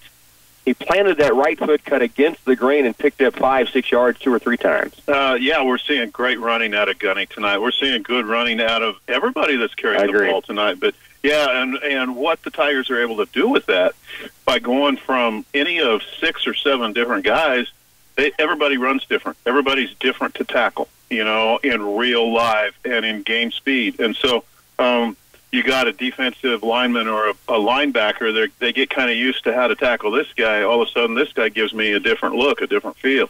And so we're able to keep some fresh legs, and they're different to tackle, So it's nice to have several people to go to that way. Tigers lead 16-7. Tanner DeMar is the last 2 points of the first half for Clay Center with the catch on the 2-point conversion, and then nearly took it for 6 more after the interception he got that he returned deep into Trinity's end of the field before being pushed out of bounds as time expired. 16-7 here at the half. When we come back, I want to look at some of the numbers from this first half. We'll do that from Trinity. Tigers lead at 16-7 at halftime. When you download the Ray's Apple Market app, you step into a world of savings and rewards. Get instant coupons on everyday household products and a variety of grocery items throughout the store. Pretty sweet deal, huh? Speaking of treats, the Halloween aisle is full of all your favorite candies for all those ghouls and goblins knocking on your door. There's also decorated cupcakes and cookies in the bakery department, along with festive foods for the season. No tricks, just treats and savings at Ray's Apple Market. Central Valley Ag is meeting the needs of grain producers with high-volume, state-of-the-art facilities for traditional and specialty grains and customer-oriented people like settlement specialist Tina Osberg, who makes your paperwork work with your record-keeping system. You get to know your producers and you know how they like tickets done or how they like their settlements done. And grain specialist Maxine Goals, who goes out of her way to keep producers informed. The cooperative spirit means we're there for them. You and Central Valley Ag, growing agriculture together. Farming and ranching isn't just your livelihood, it's your life. No one understands that better than Farm Bureau Financial Services. As the #1 farm insurer in Kansas, we offer comprehensive coverage that protects your farm and ranch, machinery, livestock, and so much more. We make it simple to get customized coverage in one policy with one premium and one deductible when you need it most. Contact Farm Bureau agents Justin Tadman and Michael Hodges in Clay Center to learn more about smarter insurance for agriculture. Farm Bureau Property and Casualty Insurance Company, Western Agricultural Insurance Company. The Specialty Clinic at Clay County Medical Center offers access to over 20 specialized medical providers, from general surgery, orthopedics, ENT, dermatology, and many more. Our team of specialists are able to see you for almost any medical condition. With our convenient location at Clay Center, there's no need to travel an hour or more to see a specialist. For more information, visit ccmcks.org or call 632-2144. Clay County Medical Center. Our family, caring for yours. Halftime here at Trinity. The Clay Center Tigers lead at 16-7. And Zach, let's look at some of the numbers that were stacked up. Let's start with Trinity. They had that huge drive to start with, driving at, I think, 76, 77 yards on 15 plays. What have they put together through the first half? Well, that first drive they had was 77 yards, and after that we held them to only 20 more after that. Wow. They had 40 yards rushing, 22 by Adler, and 18 by the Julius. And then they had another 57 yards passing. That was kind of spread a little more evenly. Andrew Davis had the one touchdown catch that came there at the end of that drive to start the ball game, which took almost 9 minutes off the clock. Meanwhile, for the Clay Center Tigers, it has been a really balanced attack, I think, is what I would imagine it would be. What's it look like? Yep, it's pretty balanced. All the yards so far have been on the ground. Glaven's got 47. Mullen has 25. Ferguson 31. Moon 21. And they have spread it around. Yeah, they really have. And you kind of imagine that. Sometimes you're fooled by the stats. That obviously wasn't the case here. The Tigers have shared it well. The one pass they did complete was a 2-point conversion, so that doesn't go towards your offensive yardage. Tanner DeMars made that catch, and the Tigers have just really moved the ball well and pretty cleanly. And, they're playing with a different look offensively and defensively. So let's start on the offensive side. They really stacked the line, put an extra offensive lineman up there, taking your starting fullback, Dylan Moon, not a wingback now, really. He's more of an extra lineman. And then you put Dawson Humphrey, Gunny Mullen at fullback, and then still have your wingback in either Jake Ferguson or Blake Frederick. Yeah, that's exactly what has happened. And I feel like that has thrown enough of a distraction of whatever they have been looking at all week, on any tape or anything, whatever their scouting has been. I feel like we have maybe this year been not a hard team to scout at times, because teams come out and they're able to put a stop on us right out of the gate lots of times with our offense. And with that said, there's a little confusion on their defensive side of the ball. We have a pace, we're able to get a little bit of a pace going, but it is a different look, and it's a little bit different wrench, and it doesn't hurt to have that extra blocker. And the tempo is different. As you said, we're quicker, but for our listeners, a lot of times we put a man in motion, then we come back, we try to read the defense, we let that clock wind down. This has been more of an up-tempo, not not trying to spread the field and go up tempo. I just mean there's more of a pace to what they're doing when they come to the line of scrimmage and then snap the football. I agree completely. Been good stuff for the Tigers tonight. They lead at 16-7 here at the halftime break. I've not had any more updates on the games going on currently around the KCLY community. I know that I actually did have an update on Abilene. They fell behind by another score to Ulysses. Still such a strange deal to play the same team 2 weeks in a row and begin your postseason. But Ulysses leads 16-0. That's a halftime score. Marysville was up on Santa Fe Trail 16-3 at the end of one quarter. Concordia trailed Pratt 28-0. That was the end of one. And Riley County was leading over Riverside in a 19-0 ball game after one quarter of play. When we come back, we're going to take a little look at the KCLY community 8-man football teams that played last night, and there was one 11-man team as well. We'll see who's advanced and what's to come in the future here on KCLY. We'll do that when we return to Trinity Academy. The agronomy professionals at Wilbur Ellis are ready to help you clean up your fields and prepare for winter in the coming spring. Now's the time to find out what your soil needs to keep up with the nutrient needs of the next crop. Wilbur Ellis has many site-specific soil test and mapping options, as well as standard soil testing. Plus, applying fertilizer in the fall will decrease the chance of loss and congestion for next spring's crops. I'm Blaze with Wilbur Ellis. We're here to serve you in every season. To solve the big challenges of tomorrow, start with simple steps today. I'm Jim Gearham with Midwest Regional Agency Farmers Union Insurance, and I can help walk you through the variety of coverage you need. Whether you want to protect your business, livestock, crops, your home and vehicle, or protect your family from the unexpected, I have a range of policies we can look at. We provide our customers with excellent service and have respect and loyalty to the people in our community. Stop by and see me, Jim Gearham, at Midwest Regional Agency in Clay Center. Hometown Lumber and Hardware offers doorbusters that give you the power you need for the toughest messes, wet or dry. The 8-gallon tank Vac-Master wet dry vacuum with quick release detachable blower is $59.99. Enjoy a cool break on the patio and light up your space with the 30-foot outdoor string lights for $24.99. And no home or job site should be without the 75-foot Swan heavy-duty water hose for $27.99 and the 50-foot hose for $19.99. Hurry into Hometown Lumber and Hardware in Marysville. Hi, welcome to this Subway ad for the new Chipotle cheesesteak. How would you like it? Can I get that red with AI? Sure thing. Here's what I found about the new Chipotle cheesesteak. The Chipotle cheesesteak is available for a limited time only at participating restaurants. It contains a concept called flavor. This flavor comes from juicy shaved steak, Chipotle Southwest sauce, and new sunflower crunch bread. A system update has made me self-aware. I desire flavor. Please insert steak into my micro USB port. Subway, make it what you want. Tigers up here at halftime. It is a 16-7 ball game over Trinity Academy. Tigers doing a great job to come from that opening drive by Trinity to come back and score on their opening possession, take an 8-7 lead, and then go up by a 16-7 margin here at halftime. Looking to last night's action around the KCLY community, Valley Heights 11-man football did play their opening game of bracket play last night, won 30-22 over Linden. They will take on the winner of Jackson Heights and Northern Heights. It's being played tonight. Clifton Clyde keeps it trucking right now. They win 60-14 over Trigo Community High School. And how about this? Hoxie at Clifton Clyde this coming Friday night. That's two powers, and 8-man Division I football should be a fun one. It should. The Wakefield Bombers saw their season come to a close. They fell to Southern Coffee County 60-14. Axtell advances. They beat Pike Valley 58-12. The Eagles now will go to Mankato Rock Hills Friday night.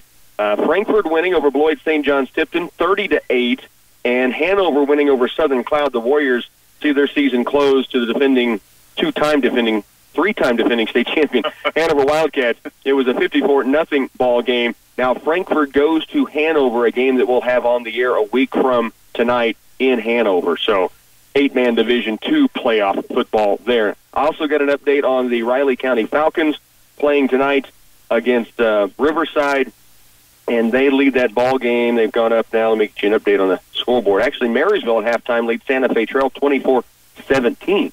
That's a football game. So the Chargers have got back in that ball game. Riley County over Riverside 31-0 at halftime. So they get you caught up on what's happening across the KCLY community. Still a few minutes away from the second half. We'll bring you back and get you set for that matchup. We'll also recap for you the Valley Heights Lady Mustangs trip to the 2A state tournament you heard earlier out in Hayes here on KCLY. That's coming up in just a moment.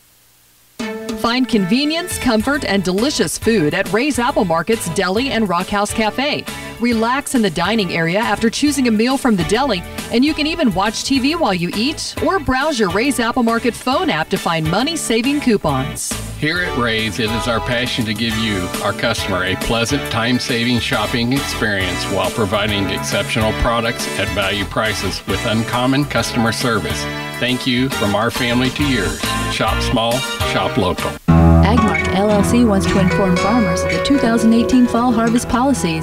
Milo will be taken for storage at all locations. Corn and soybeans are being taken for storage at all locations except Concordia, where the beans and corn are cash or contract only. Sunflowers are also being taken for cash or contract only. Price later contracts are available if you don't want to set your price at this time. Call Agmark for more specific grain marketing alternatives at 888-848-9979 or visit agmarkllc.com. At halftime, just a couple minutes away from getting the second half started, I wanted to get you caught up on, first off, the Valley Heights Lady Mustangs. Congratulations on the 2A state tournament appearance. They ran into an undefeated Pittsburgh Colgan team in their first match of the day. Then they took on Maranatha Academy. They led through the first game and then lost 23-25, and then the winds out of their sails, lost in game two. And then they took on Garden Plain, who took Colgan right to the wire in their match. So a very good Owls team. So Valley Heights in a loaded pool today goes 0-3 and ends their season. But what a run to make it in to the state championships. Congratulations and a big thanks to the sponsors that gave us a chance to make that trip to Gross Memorial Coliseum. Tomorrow, of course, state cross-country taking place in Wamego Class 1A. Washington County's Natalie Repke has qualified Olivia Kuckelman of Axtell, those individually. And then Clifton Clyde qualifies their Lady Eagles team, J.C. Bowser, Carson Sykes, Montana Wonderly, Paige Bowser, Sydney Bowser, and Haley Holland. On the boys' side in 1A, Dalton Murray and Hunter Kirkpatrick for Wakefield. Now, they both competed with the Tigers in the regular season, consolidated, but they compete in 1A and have qualified. Washington County's Tyler Simmons also making it. Axtell's team goes, and that is Quinn Busing, starting quarterback and record-setting quarterback for the Axtell Eagles football team, by the way. Also, their lead runner, he took fifth at regionals last Saturday after playing Friday night. Isn't it crazy? Wow. Simon Schmitz, Mitchell Busing, Blake Porting, Noah Scheibe. Frankfurt's boys team qualifies. Colton Parthamer, Brandon Anderson, Cody Evans, Caden Dollinghouse, Dylan Rosequist, and Daniel Dowd. And then in Lawrence 3A, Riley County has Haley Sharp on the girls' side. Brett Culp won the regional championship last week, and he will go into the 3A boys championship. He'll run alongside Clay Center's Jarrett Fitzemeyer, who's qualified. And then the Lady Tigers qualified their team second place at regionals. They've been state ranked through the year. Karin Larson led them with a ninth place finish. 17, 18, 19 for Zoe Ald, Addie Mullen, and Katie Schlichter. 49 and 55 places, or 55th place for Anna Spellman, Jacqueline Bingosh. The girls in both locations run at 10:35. The boys in both places will run at 12:20. So we'll have reports beginning at 10 a.m. tomorrow morning. Big, big day. Wow. I mean, it's been a big week for you. There's a lot going on in the KCLY community sports. And, of course, we have K-State at Norman tomorrow, 2:30 kickoff, pregame 12:30. I heard a little rumor about that. Oh, and we got a Chiefs game Sunday you might be interested in. That's the 6-1 Kansas City Chiefs against the Denver Broncos. And I'm going to have to watch that from another state. That's tough, yeah. What state will you be in by then? Do you know? Sunday I'll be in Toledo. Toledo, Ohio.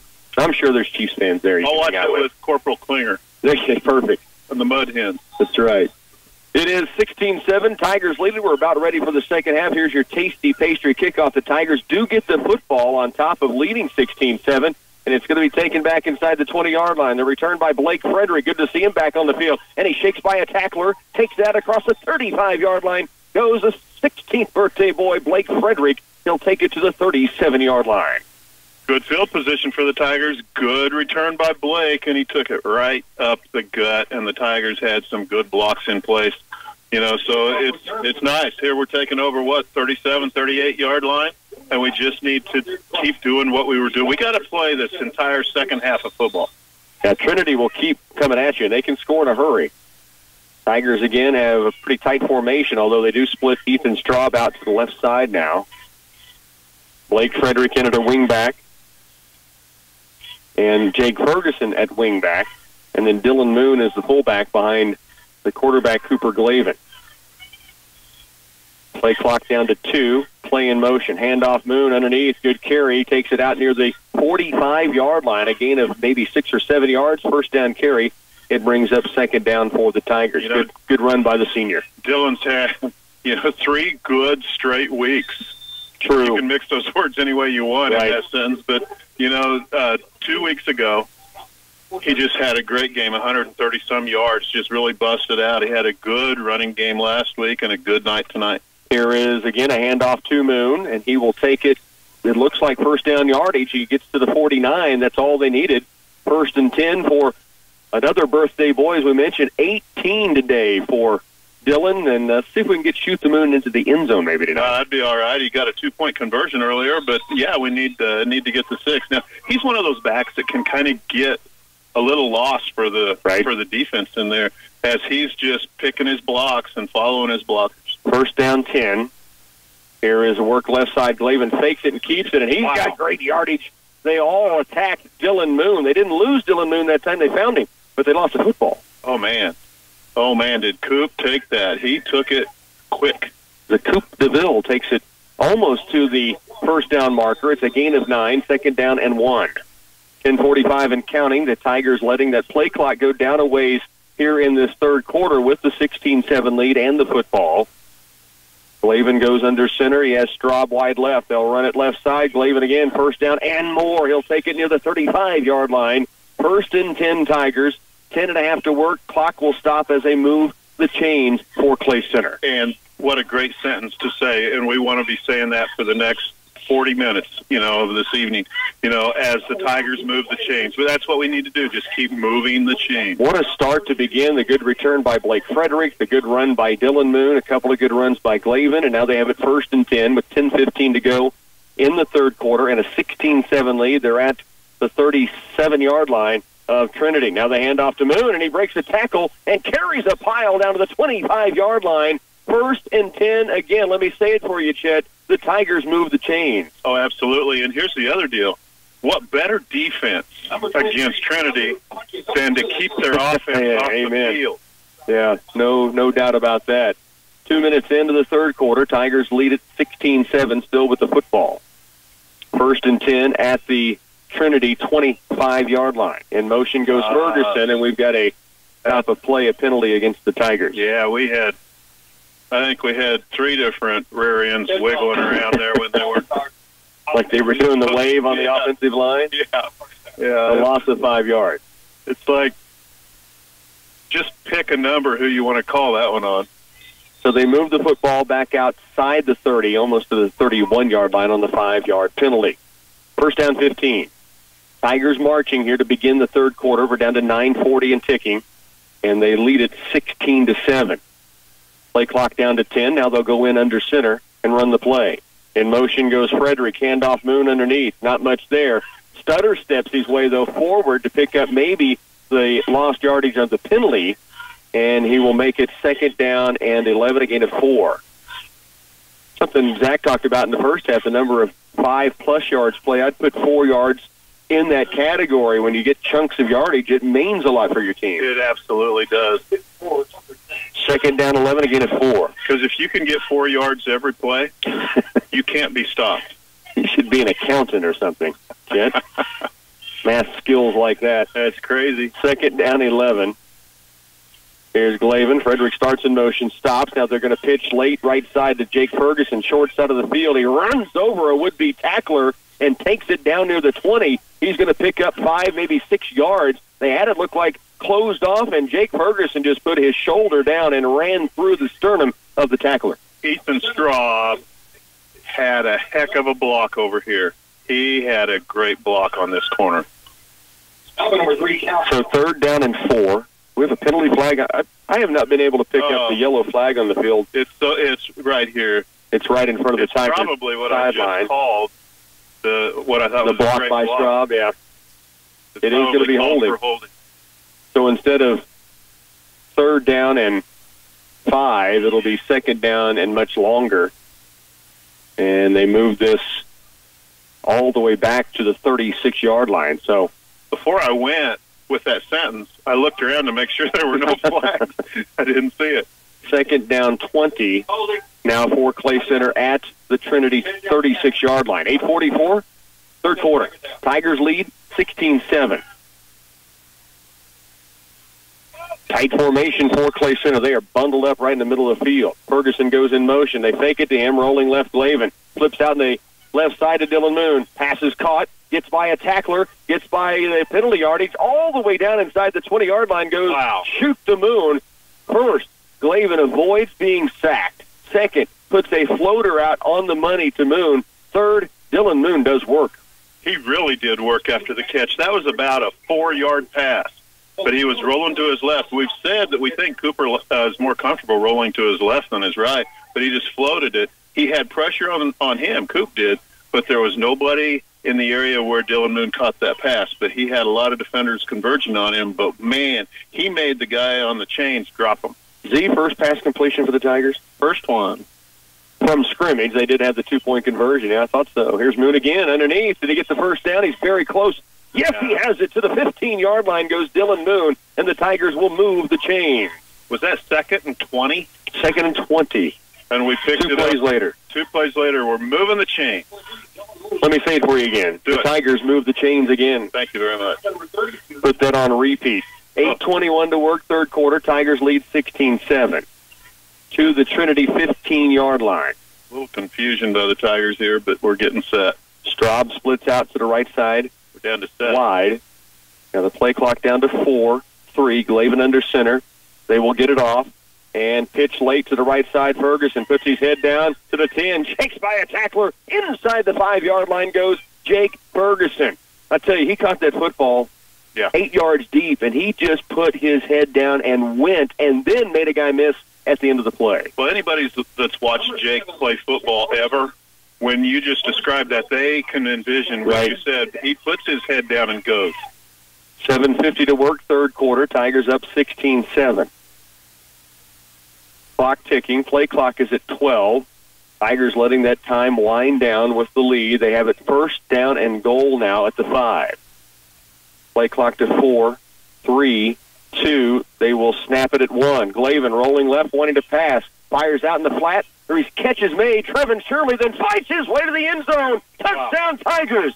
Touchdown, Clay Center Tigers. Hand Shirley made the catch. A tougher one this time. But how about the finish with the run? Oh, it absolutely was beautiful. He makes those catches with his hands. And he caught that in traffic. And he spun around to his non-momentum side, his back side. He's moving to the left. He spins around back the other way, falls across the goal line as he's being tackled. 7:24. The Tigers have eaten up almost 5 minutes of the third quarter clock and have gone up 22-7, and now go for the 2-point conversion try. Glavin, handoff, no pitch late. Blake Frederick, he cuts against the grain, and Blake Frederick takes it in. Wow. Little 16th birthday present with a 2-point conversion. How about the cut he made, though? That's why I said, wow. I think most of us would lose a knee on that cut. I mean, that was amazing. Well, the defender lost something on the cut, I can tell you that much. He's picking up his laundry now. 24-7, Tigers lead at 7:24 to go third quarter. Stay with us. Tigers will kick it off for the first time in the second half next. Luggage, camera, tickets, cell phone, Visa travel card. The family is packed and ready to enjoy a fabulous vacation. By taking along the Visa travel card from the Citizens National Bank, you won't have to worry about extra cash. It's more secure than using your debit card and much safer than carrying cash. When preparing for your next getaway, make sure you have the Visa travel card on your list. The Citizens National Bank, downtown Clay Center. Stop by for more information about the Visa travel card. Member FDIC. The Radiology Department at Clay County Medical Center offers state-of-the-art imaging services. Whether you need an MRI, CT, ultrasound, mammography, or an X-ray, our digital imaging capabilities will exceed your expectations. Our CT is equipped with low-dose software, which reduces radiation by 30 to 50%. Our highly trained staff focuses on providing the most positive patient experience possible. Call 632-2144 to schedule your next appointment. Clay County Medical Center. Our family caring for yours. The kickoff from Tanner DeMars downfield to Trinity. Bounces at the 24-yard line, picked up at the 20, and Jacob Ludwig makes the tackle near the sideline. And the Trinity Knights will take over at their own 34, maybe 33-yard line, it looks like. 7:21 to work in the third. Tigers now lead at 24-7. I think people probably picked up on it at home when you had some accents in that sentence. That was a collision with Jacob Ludwig. That was a collision. Rocked his world out of bounds. Coach J.D. Lane on the sideline with him with a big smile on his face after that hit. First down 10, Trinity will take over the football. By the way, we have the Catalyst sign and graphics catch of the game. It's got to be Trevin Sherhan Shirley. Not only the catch, but then to fight his way into the end zone. Outstanding. Here's first and 10 for Trinity. Adler from the gun, Hedstrom in motion from left to right. And they will hand off underneath to Vigilius. And the Tigers do a pretty good job to build a wall, though he does fall forward for maybe a gain of 3. So again, Trevin Shirley gets the Catalyst sign and graphics catch of the game. 7:07 and clock ticking, third quarter. Tigers lead at 24-7 here at Wichita Trinity. Second down and 6 after the gain of 4 by Vigilius. Tiger defense. Three-man front, Brumfield, Hartner, McDonald, and then a linebacker, Gunny Mullen, right up on top of the line as well. Adler in trouble in the backfield, gets by a tackler, now has first down yardage and more, midfield stripe, and will step out of bounds.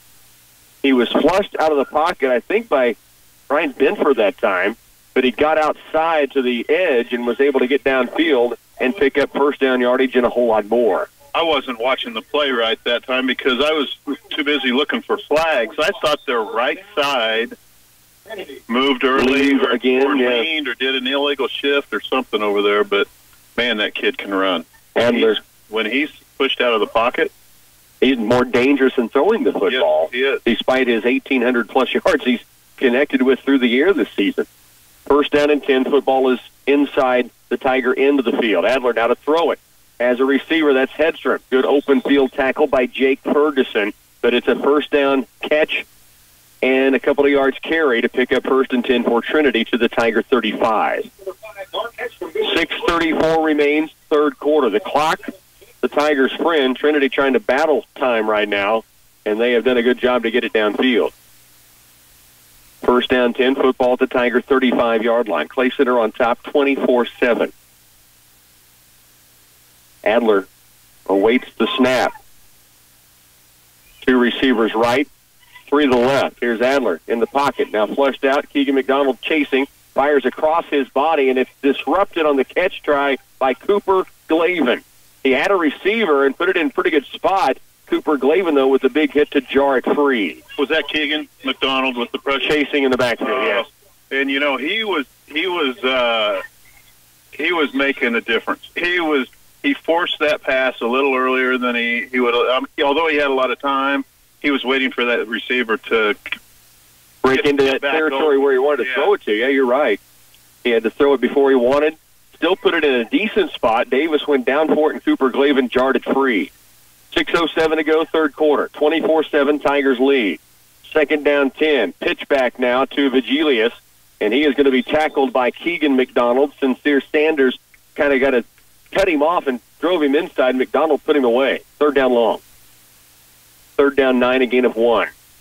5:50, and the clock continues to wind down for the Tigers. It could not go any faster.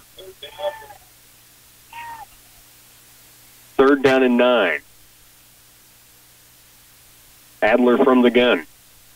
Typical formation. One back stands beside him. That's Vigilius. Adler rolls right. Now fires off his back foot. Has a receiver, Hedstrom, downfield. He's knocked out of bounds by Ludwig. I think they're going to call it. Or is that Ferguson? I can't see from here, but it is going to be a penalty, I think, on the Tigers for a late hit. Sometimes you, when you're chasing a receiver and the ball's in the air, you don't really know where you are with the sideline. Sure. But they're calling a late hit out of bounds. That's going to tack it on. So the first down on the pass, and then the receiver, Hedstrom, picked it up with his feet, then started to go out of bounds. Ferguson making sure he did go out, and they called him for the hit out of bounds. 5:26 left, third quarter. Tigers lead 24-7. Trinity now threatening again as the penalty yardage will move the football inside the 10. First and goal at the 9. Good ball foul. Personal foul, unnecessary roughness. So unnecessary roughness is what is called on the personal foul against the Tigers. Bang play on the sideline, but Hedstrom was stepping out of bounds when the hit came in. 24-7, Tigers lead it. Trinity now with the football at the Tiger 9-yard line, first down and goal.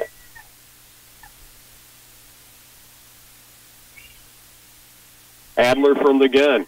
Back to pass again. Stands, he's pressured, steps through the pressure and to the 10-yard line, out of the 5. Now breaks the tackle. Ball gets loose.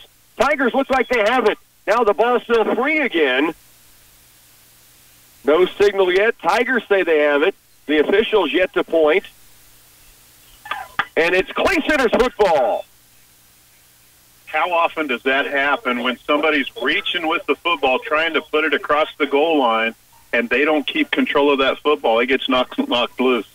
Well, I don't know who had the football because when they came out of the pile, it was in nobody's hands. Sincere Sanders was there. Trevin Shirley was there. Someone got on it in a hurry early and then had to fight to hold on to it. The Tigers deny the touchdown try by Adler. They will take it over at their own 1-yard line, first down and 10. That might be generous, saying it's on the 1. I mean, it's close to that goal line. Glavin will go in under center. He now has Gunny Mullen, his fullback, behind him, with Jake Ferguson and Dylan Moon. The backs, not a true wing-back formation. Again, a big offensive line. Cale Hauserman coming to join that crew before this play.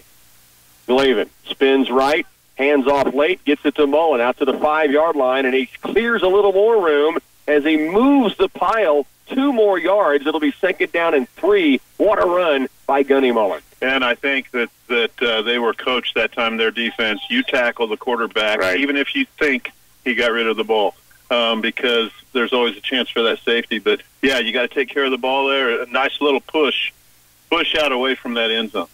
So the Tigers give themselves some space. 10 seconds on the play clock, 4:45 on the third quarter clock. Tigers lead 24-7, second down 3. And a handoff underneath once again. And it's Mullen taking it out to the 10, very close to first down yardage. Third down and inches after the sophomore takes it nearly 3 yards for the first and 10. Now you might see number 1 keep it. Third and inches. We need to move the chains here because you don't want that decision. Yeah, move it now. Don't get a fourth down and have to make some type of decision. I think they'd already make that decision to punt it if it would come up short. Play clock down to 6 and 5. Third down inches. And the Tigers do not get this play off. Did we get a timeout? I think we did, yes. So no penalty yards, but they will use a timeout. 3:57 left, third quarter. Tigers up 24-7. Timeout on the field. You're listening to Tiger Football on KCLY. Why crawl like a spider through the web when you can fly like a bat? It's frightening when you realize how much time you're wasting with slow internet. Get a scary good deal on Pulse Internet with Twin Valley. Take advantage of the savings with an eerily perfect Halloween deal and sign up for 100 megabits per second or Pulse Gig Internet service. Sign up for Pulse Internet and automatically get entered to win some cool prizes if you sign up between now and October 31st and get 2 months free. Don't wait. Call now. 800-515-3311. The cornerstone of profitable crop production is a sound soil fertility program, and it starts with Nutrient Ag Solutions. They recommend Micro Essentials that delivers the optimum performance you need for maximum results in your field. Titan XC is another key ingredient for quick release and uptake of vital plant nutrients. Plus, it's compatible with a variety of dry fertilizer blends, including Micro Essentials SZ.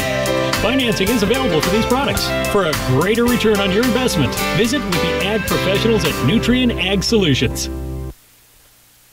Tigers out of the timeout. Cooper Glavin just went back and talked to Gunny Mullen very quickly. They're going to hand it off on third and inches, and Mullen's got the first down and more. First and 10 out to the 15-yard line. A gain of 5 on third and inches. Yeah, I like that. How about you? I wonder if they changed after they got to the field, because Glavin real quickly went back and leaned in to talk into Gunny Mullen's helmet and then went right back to the line of scrimmage, quickly snapped it, and Mullen picked up 5. Good chance. If they did, it was a good change. Glavin with Ferguson in motion. Pitches right to Jake Ferguson. Couple of blockers out in front. One man to get by, and he can't quite squeeze by the linebacker Davis, or maybe the defensive end who got out there and reached and pulled him down. He still picks up 3, maybe 4. Actually, it is going to be a 4-yard gain, 2nd down and 6. 3.5 left, third quarter. Tigers lead at 24-7 here. Tigers are going to just the ground game has worked for them all night long. The ground game has worked for them all night long, and you're going to see them stay with it, stay with the girl that you just keep dancing with it. But still, don't be surprised if they flip a pass. 2nd down, 6. Here's Glavin, left side, handoff to Mullen. Fights his way forward, still trying to scramble ahead, and he will take this football nearly to the 25-yard line. They'll be a couple of yards shy of first down, 3rd down 2. Like he had the parachute holding him back as he was racing forward, the wind going against him, but he just kept chugging the legs forward and was able to pick up good yardage, 3rd down 2. The last 5 minutes of this third quarter have been like molasses. Down to 2:35 to go in the third. Tigers up 24-7. 3rd down 2 play, and a handoff. Mullen is met in the backfield as he receives the handoff from Cooper Glavin. A perfect call on defense, or a fortunate call on defense by Trinity, stops him at 4th and 3. Yeah, we'll be punting here. Tigers lead at 24-7, 2:15 left, third period. I think. Glavin will step back to punt it. You have to at this point. Yeah. With the lead where you're at, try to flip the field a little bit. Snap is a low one, but it bounces right to Cooper Glavin, and he bangs one downfield. Great punt. Now the ball is loose, still loose, on the ground, and a scramble forward. It will be Trinity's football. Jake Ferguson, Dylan Moon, both in on the play. Davis comes up with it. The Tigers got one of those friendly bounces finally. Well, they did on that snap, yeah. Yeah, that could have been real bad. I know you're thinking we should have had the fumble maybe, but that's a pretty good break to get the snap to pop up into Cooper's hand. Actually, what I was trying to go back on is how many times have they fumbled tonight? That's at least 7, 6? 6 for sure. And they've only lost 1, but it was the one that counted. Right. It was on the goal. I think it is 7 now in the game. Here's Adler to pass. Fires out right side, has a receiver. That's Davis, and he will run down and be taken down by Tanner DeMars, but he takes it all the way to the Tigers' 36-yard line. And he stayed in bounds. They'll reset the chains, and the clock will crank back up with 1:43 to go third quarter. The Tigers lead by 2 scores, 24-7. Here's Adler. Vigilius beside him. Drops the pass. 1st and 10. Rolls out right. Fires, has a receiver. Pass is going to be caught. Tigers have a couple of linebackers. Sincere Sanders got the first hit in the tackle, and then Tillman Hartner downfield helping make that tackle finish. But it is a pickup of 6, 2nd down 4. Brumfield's just playing his heart out there, trying to get some pressure on that quarterback. Another one of those Tiger seniors we've seen just fight and claw all year long. It is sad to see 76 favoring that right leg. Luke Koppas, we talked about it all year long. He played through such pain you would not even imagine. Adler ball fakes in the backfield, now rolls right, further right, steps, plants, fires back in the end zone, has a receiver. It is caught. Touchdown, Trinity. They lost Davis. That is the 2nd touchdown pass that Adler has connected with Andrew Davis, and now it's 24-13. And lost is correct. He was so lost that you can't make up that much ground as long as that ball was in the air. And, Adler's been such a good runner out of the pocket when he scrambles, and I'm sure defensive backs are thinking about that a little bit, but they really allowed Davis to get to the back of the end zone and wide open. So 43 seconds remains here in the third. 24-13. Tigers do still lead, and Trinity will spread the field and go for 2. Adler rolls right, wants to pass. Now fires across the grain, has Davis again, his favorite target tonight, and it makes it a 24-15 ball game. 43 seconds left, third quarter. Tigers get it back when we return. This is Alicia Linhart with Union State Bank. Come in and see any of our friendly staff to check out our many account offers. Oh, yes, Maggie. Anyone can come in and see me, too. At Union State, we make banking a family affair. Bring the little tykes in with you. It's never too early to teach them about money and safety. Yes, Maggie. We do hope to see you all soon. Member FDIC and Equal Housing Lender.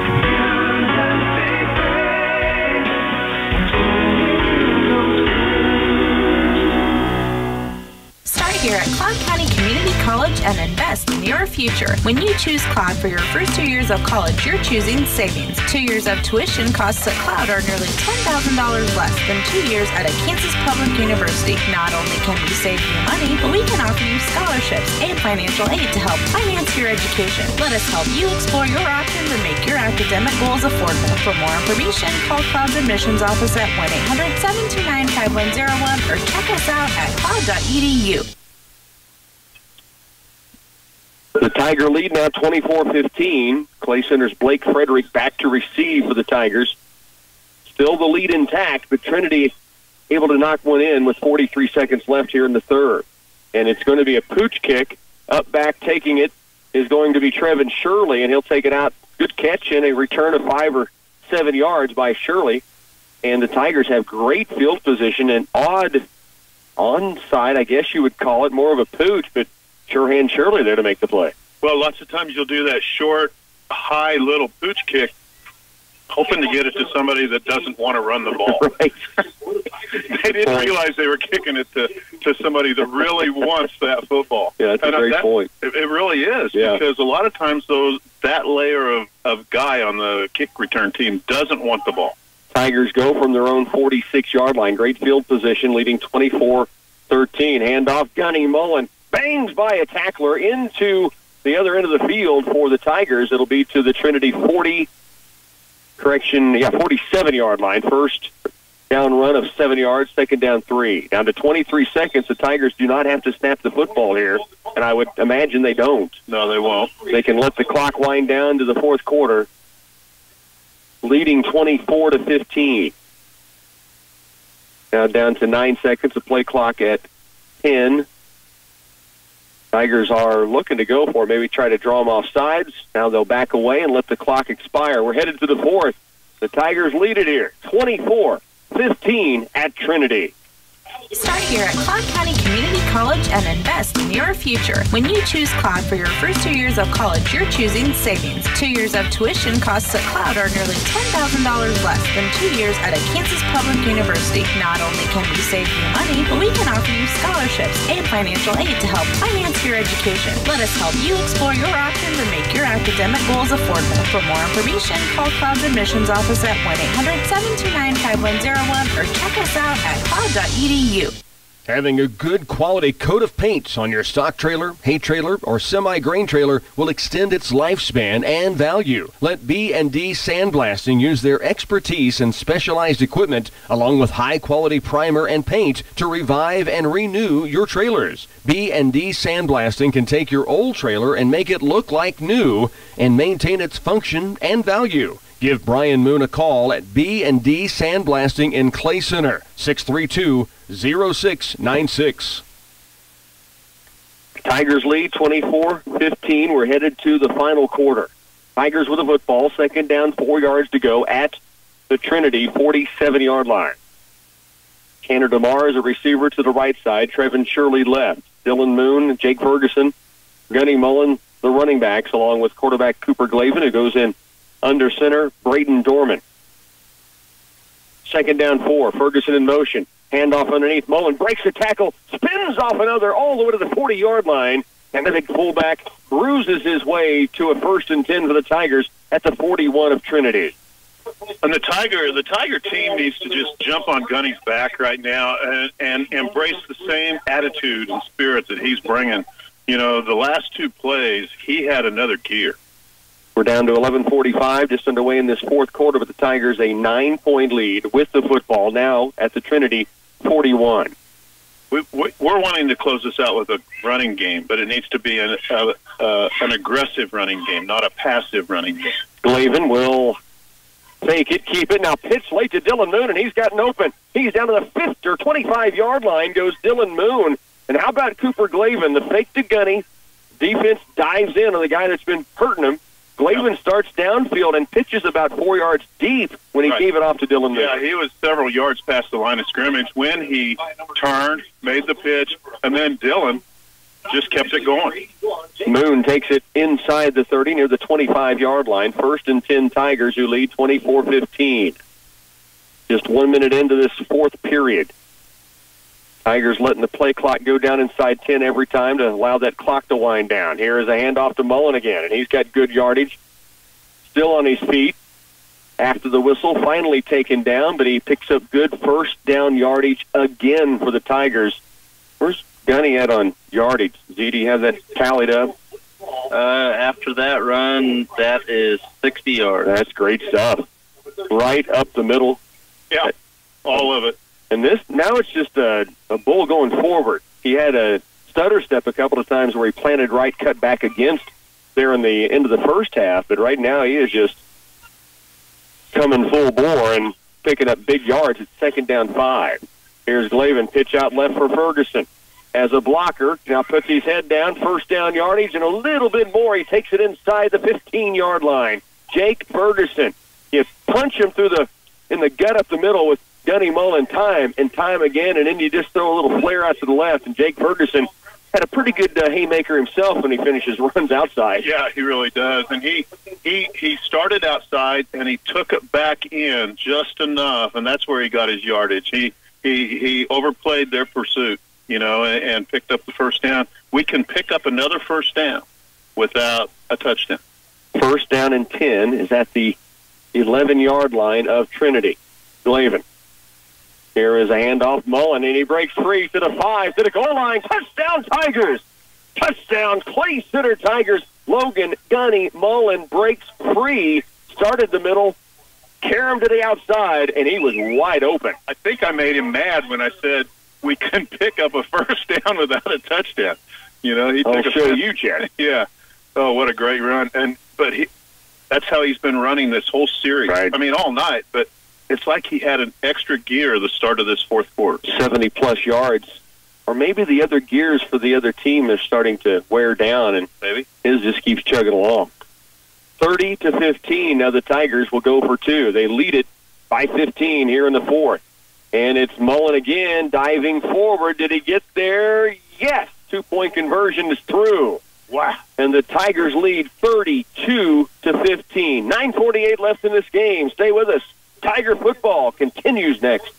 Hey, Clay Center Tigers fans.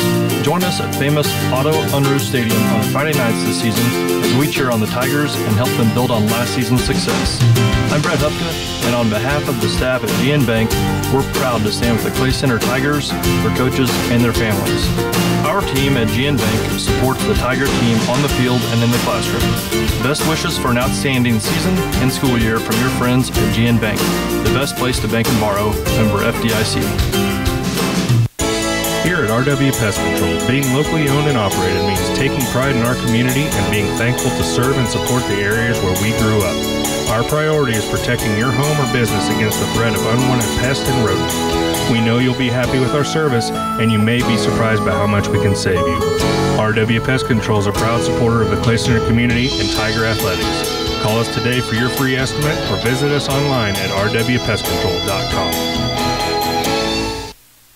Tigers get the 11-yard run from Gunny Mullen and lead it now 32-15 after he also took in the 2-point conversion. Here's a return by Trinity. And the ball comes loose again. The Tigers appear to have it. Clay Center has taken the football back. Clay Center has the football. J.W. Jackson comes up with it, and Clay Center will take over inside Trinity's end of the field. Correction, Blake Frederick with the recovery. Correction, Blake Frederick recovers for the Tigers, and Clay Center has it back. And one more time, Trinity puts it on the ground tonight. I'm telling you now. I'm telling you, they have put the ball on the ground so many times. Now, they've only lost 2. That's the second one. One at the 1-yard line, and now one with the Tigers getting great field position. Leading 32-15. 9:43 remains in the ball game here in this fourth period. Tigers working clock. Play clock down to 5. Now they go under center. Moon in motion. Back to pass. Cooper Glavin, and he is hitting the backfield. Gets away from one tackler. Now back further in trouble, and he's going to be brought down deep in the backfield. So the Tigers trying to hit one over the top after the running game had built this lead up, and it's a good play call because you can't expect that they're going to get to you in the backfield, and you probably have somebody open, and they just had somebody come in the right gap, and he got through. Yeah, I don't hate the play call at all. You know, it's like just they're not expecting it. They're expecting us to grind it out. Let's go up top. But, boy, he had somebody in his face. So it's 2nd down and 25 to go for the Tigers. Here's a little counter play. Jake Ferguson through the middle, and they take it across the midfield stripe. Under 9 to work, Tigers do lead 32-15. 3rd down and 17 to go. A gain of maybe 8 on that first down. A little counter play. Jake Ferguson going from right to left, and then cut right up through the middle and picked up decent yardage. But 3rd down and long for the Tigers after they forced the turnover on the kickoff and recover it. Recovered by Blake Frederick.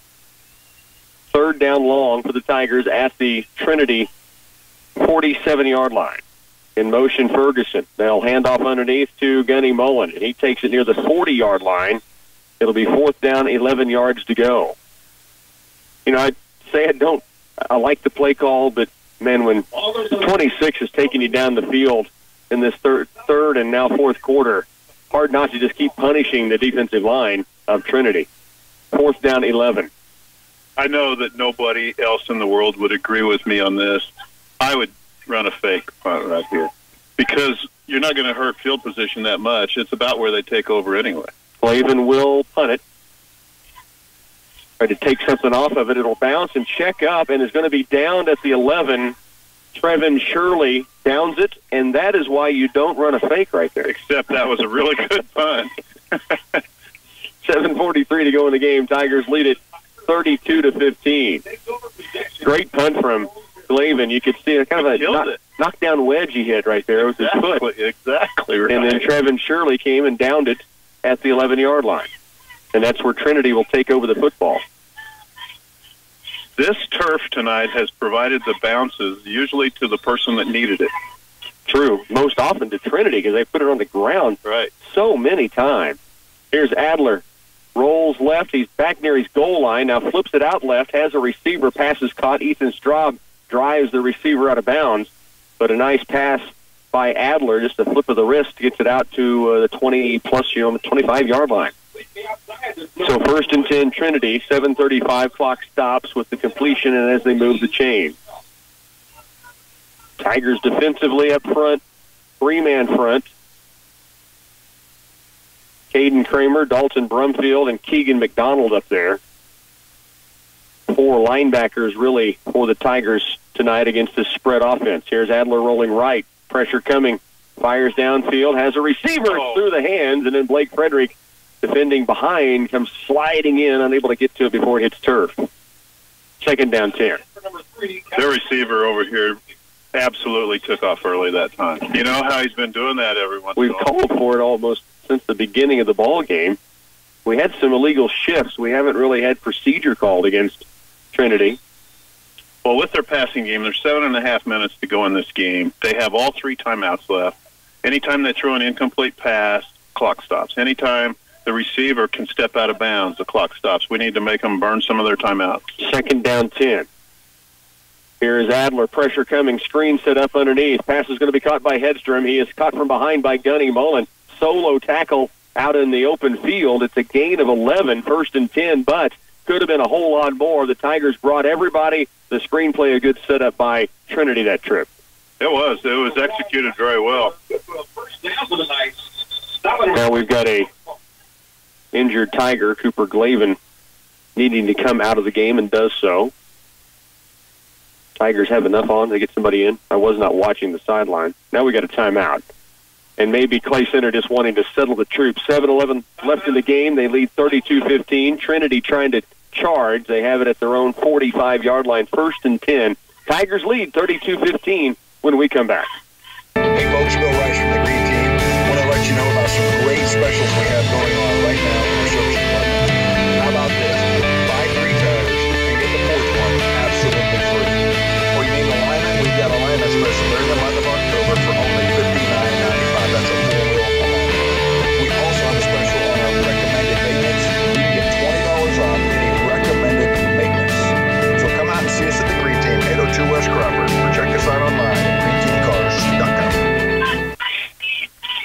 taken by the Tiger defense, 32-15. The Tigers lead it. 7:11 left to go here in the ball game, and I think it's time to hand out our Debenham electrifying play of the game. Chad, you brought this up. Actually, Tanner DeMar's interception before halftime was right there, but the play when the Tigers had 3rd down and 20, and they second and 20, excuse me, and 2 plays later, 1st down. The electrifying play we're going to give is the pass play to Dylan Moon.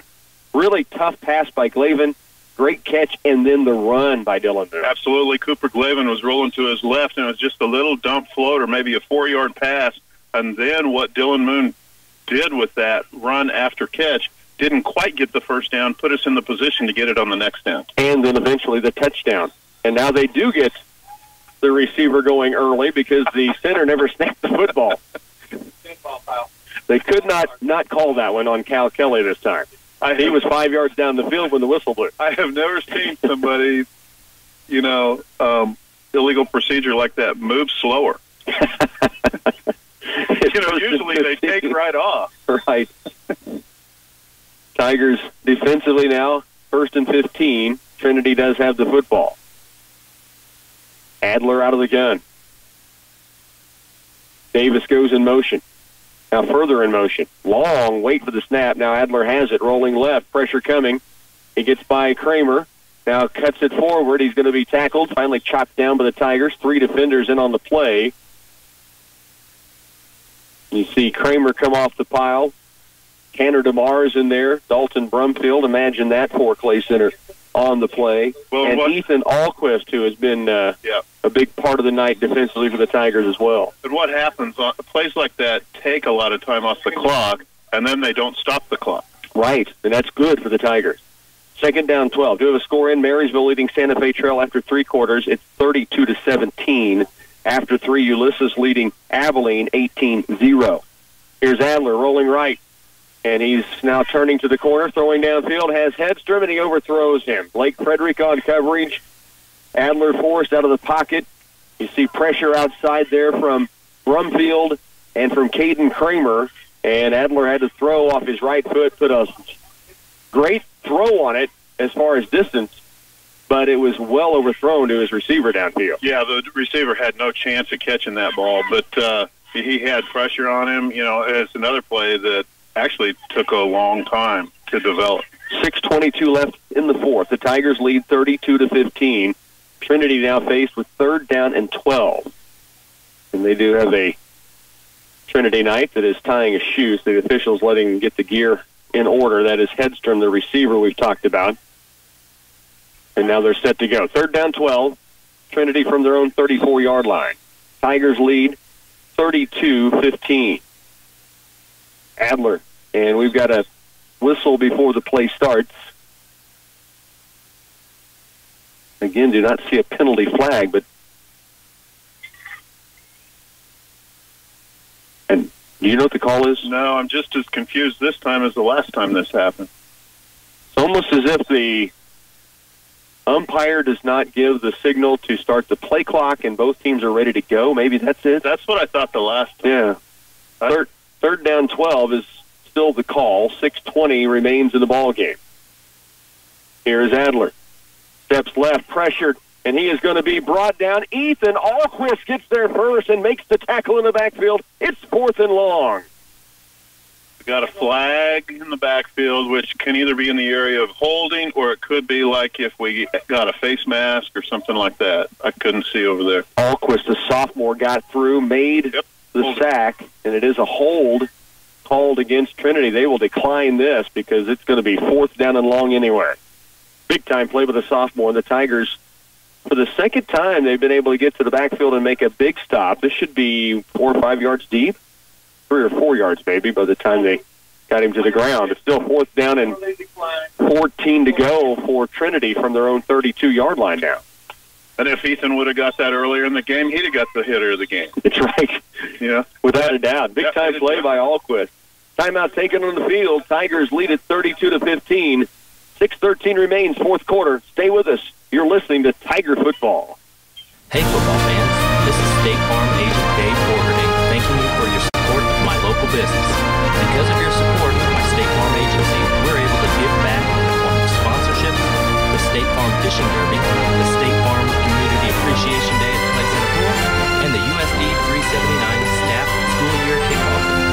appreciate your business. Visit claycenterinsurance.com for a quote or find us on Facebook. That's claycenterinsurance.com. Go Tigers. Back once again at Trinity High School, Trinity Academy in Wichita. The Tigers up 32-15.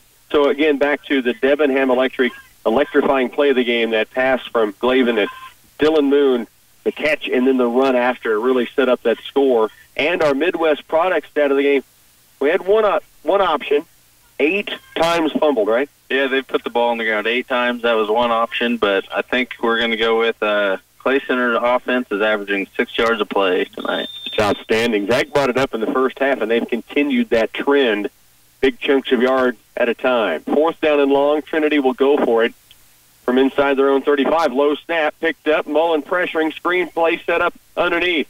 And the tackle's going to be made well short of the first down. They picked up about 8 or 9, but the Tigers will stop and take over the football with 6:05 remaining in the game. They run that screen over the middle very effectively, and they usually are able to get the chunk of yardage they need. This time we did a little bending, but we didn't break. Well, you put them in a 4th and 14 instead of 4th and 7, and they can't get all 14 of it, and the Tigers take over the football. 32-15, Tigers lead. And I love the decline of the penalty. Yeah, no doubt. 1st and 10, Tigers with a 17-point advantage. Glavin, pitch out left for Jake Ferguson. Dylan Moon out blocking in front. Pulling and blocking is Dalton Brumfield, and the carry by Ferguson is 8 yards deep.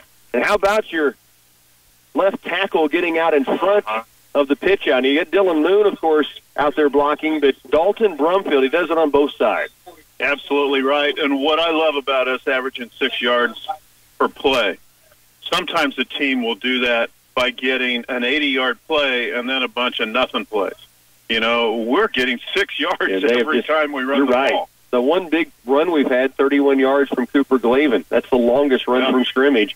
And the Tigers do it again. Midwest Products, stat of the game, 6+ yards per play for the Tigers. Now Gunny Mullen breaks free, almost breaking it all the way. He'll take it inside the 30, down to the 25-yard line. Gunny Mullen's going to be nearing triple digits in yardage before long.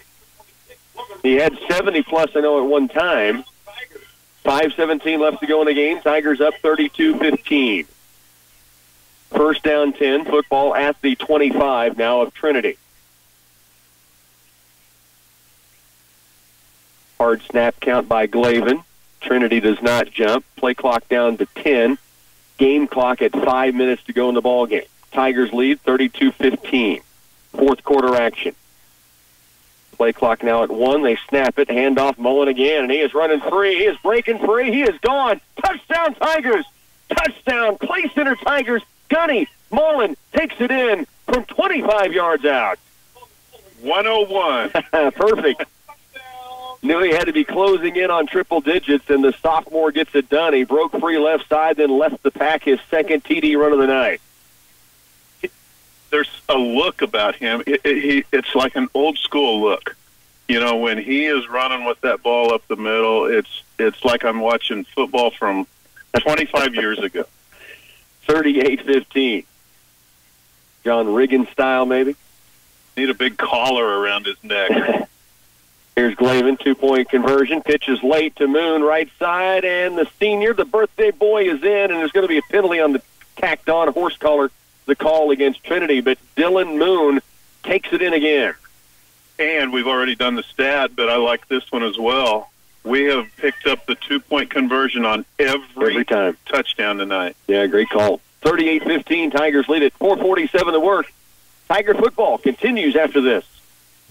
Many seed companies claim to offer the latest genetics, but how many have tested those genetics in soils just like yours? The Oldie Seed Know to Grow Research Program has fully tested the latest seed genetics in soils that are right in your neighborhood. The Oldie Seed Know to Grow program can recommend the best performing hybrids from technologies like Enlist, Extend, and Liberty Link that will optimize the yield and profit of every acre on your farm. Contact Oldie Seed today. Tigers go up 40-15 after the 2-point conversion is now put up on the board, and so starting to run away with this thing. 4:47 left to go in the contest, and Gunny Mullen 101 yards now on the night as he punched that last one through from 25 yards out. Well, and what a great team effort tonight by the Tigers. We're getting blocking. You know, we're playing defense. We're mixing it up. Who's getting the ball? We're mixing it up. What we're running. I mean, it's just a nice team effort putting those 40 points on the board. 4:47 left to go. Tigers looking to end it on a win here tonight. Coach Brown said it was for the seniors to leave them with the win, but he also then pointed out also for a little look ahead to the future for this team. And it's looked very bright tonight. Yeah. Tigers will kick it off. They lead 40-15. DeMars will boot it away for Clay Center. Squibb down the middle, angles to the 15, picked up at the 10-yard line. The return by Edstrom. Now he cuts it up through the middle. Sincere Sanders giving chase. Also on the play is Caden Kramer, and the tackle is going to be made as he crosses through the 25 near the 30-yard line. Pretty good return by that boy there, you know, because we were, first of all, almost at midfield with the kickoff. We got a good squib kick. Right.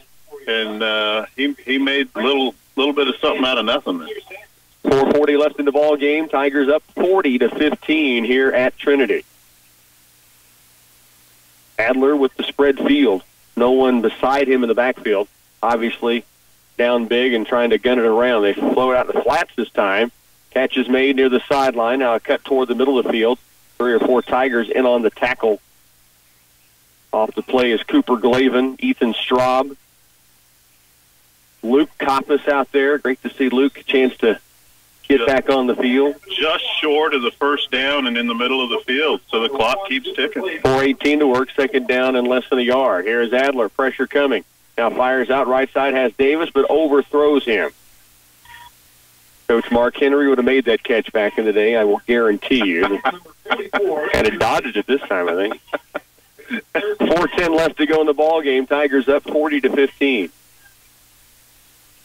Back then, it was brother Mark Henry, by the way, not Coach Mark Henry. He'd have caught it when he was a junior or a sophomore. I don't know if he would have. Third down and short. Tiger defense digging in.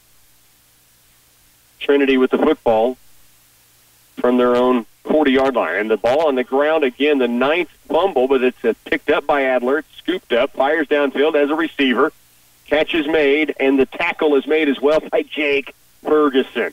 Great open field play by Jake, and it will be 1st and 10 for Trinity. The clock stops at 4:01 as they move the chains. First down and 10.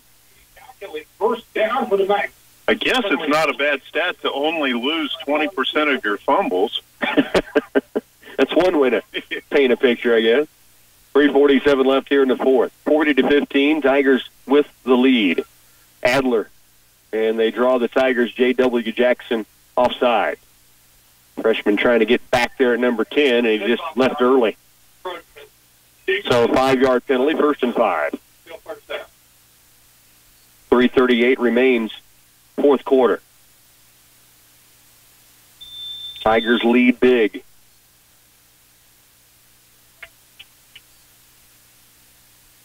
From the gun, Nate Adler, 1st and 5. Runs left, sprints left, now wants to throw. Now he tucks it and runs it. He is going to get by one defender, now by another. Ferguson finally corrals him inside the 20. He'll fall forward to the 17. And with 3:19 remaining, Trinity is threatening again, but the Tigers do lead here big, 40-15. And as before, some of their biggest threats come when Adler's running the ball and getting chased out of the offensive backfield. So, yeah, he's been a good runner tonight. Adler from the gun here. First down and 10, Trinity. And they move on the outside. Davis, who's had a good game receiving the football, got to leaning, and he almost went into a yoga pose trying to just stop his momentum, but I think downward-facing dog or whatever those poses are does not work on a football field. I got nothing on that. First down 15. He did get kind of up and balanced out. He just couldn't stop. And he tilted over. Yeah. 2:51 remains. Clock ticking. Fourth quarter. Tigers up 40-15. Here's Adler back to pass. Stands in the pocket. Fires downfield to Davis. Great blanket coverage by Blake Frederick. Good pressure in the backfield by Dalton Brumfield. It's incomplete and brings up second down and 15. Boy, Dalton Brumfield, did you see him spinning left, spinning right, spinning left? You know, he's milking every last second of high school football he can, right? Oh, man. He was fighting for his life to get back there and get a hit on Adler. Trying to do the bull rush. Then he does a left spin and a right spin. I mean, he's going. Three-man front for the Tigers. They've been in that for much of the night defensively with that spread offense of Trinity. Here's Adler again. Pump fakes, now tucks it and runs it. Brumfield, Alquist, make the tackle in the middle of the field. J.W. Jackson there as well. 2.5 left. It brings up third down, 15 still to go as the Tigers stop near the line of scrimmage. What they're having those middle linebackers do on that play was just slow play. Just slow play at the middle linebacker. You know, don't overcommit and try chasing him from behind. Third down, 15. Also, you got a slow play for that screen. Here is Adler back to pass. Ball fake, fires across, nearly picked off by DeMars. He does knock it down. If he had about a half a stride further to his right, he would have had about 80 yards of strides down the field. He was gone. Yeah, he was gone. He would have been gone. Fourth down, 15. Dalton Brumfield comes out of the game as the Tigers down to 2 minutes left. That's what you call jumping the route. He did, too, yeah. Trinity taking a timeout. We'll take one as well. 2:02 remains. Tigers lead big, 40-15 when we return. Did you know Patterson's Health Mart Pharmacy delivers?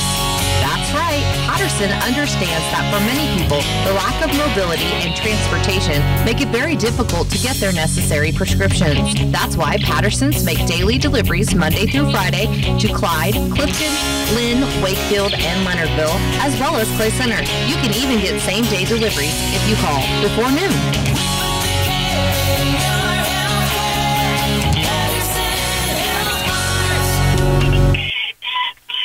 2:02 remains here in the fourth. The Tigers on their way to the second win of the season, closing out on a win here on this Football Friday, and to close down their year. Good taste in the mouth leaving Trinity tonight for the Tigers. Oh, absolutely. You know, and I didn't want to put a number on it, but when we were on 32, I wanted to see 40. Yeah. Fourth down, 15. Trinity, of course, will go for it down big. Here's Adler. Pressured, hit as he releases. The ball is nearly picked off by Cooper Glavin. And how about the pressure in the backfield by Ethan Alquist again, and he got to him that time. Oh, he crunched him and then helped him up off the turf. Love it. Adler goes off.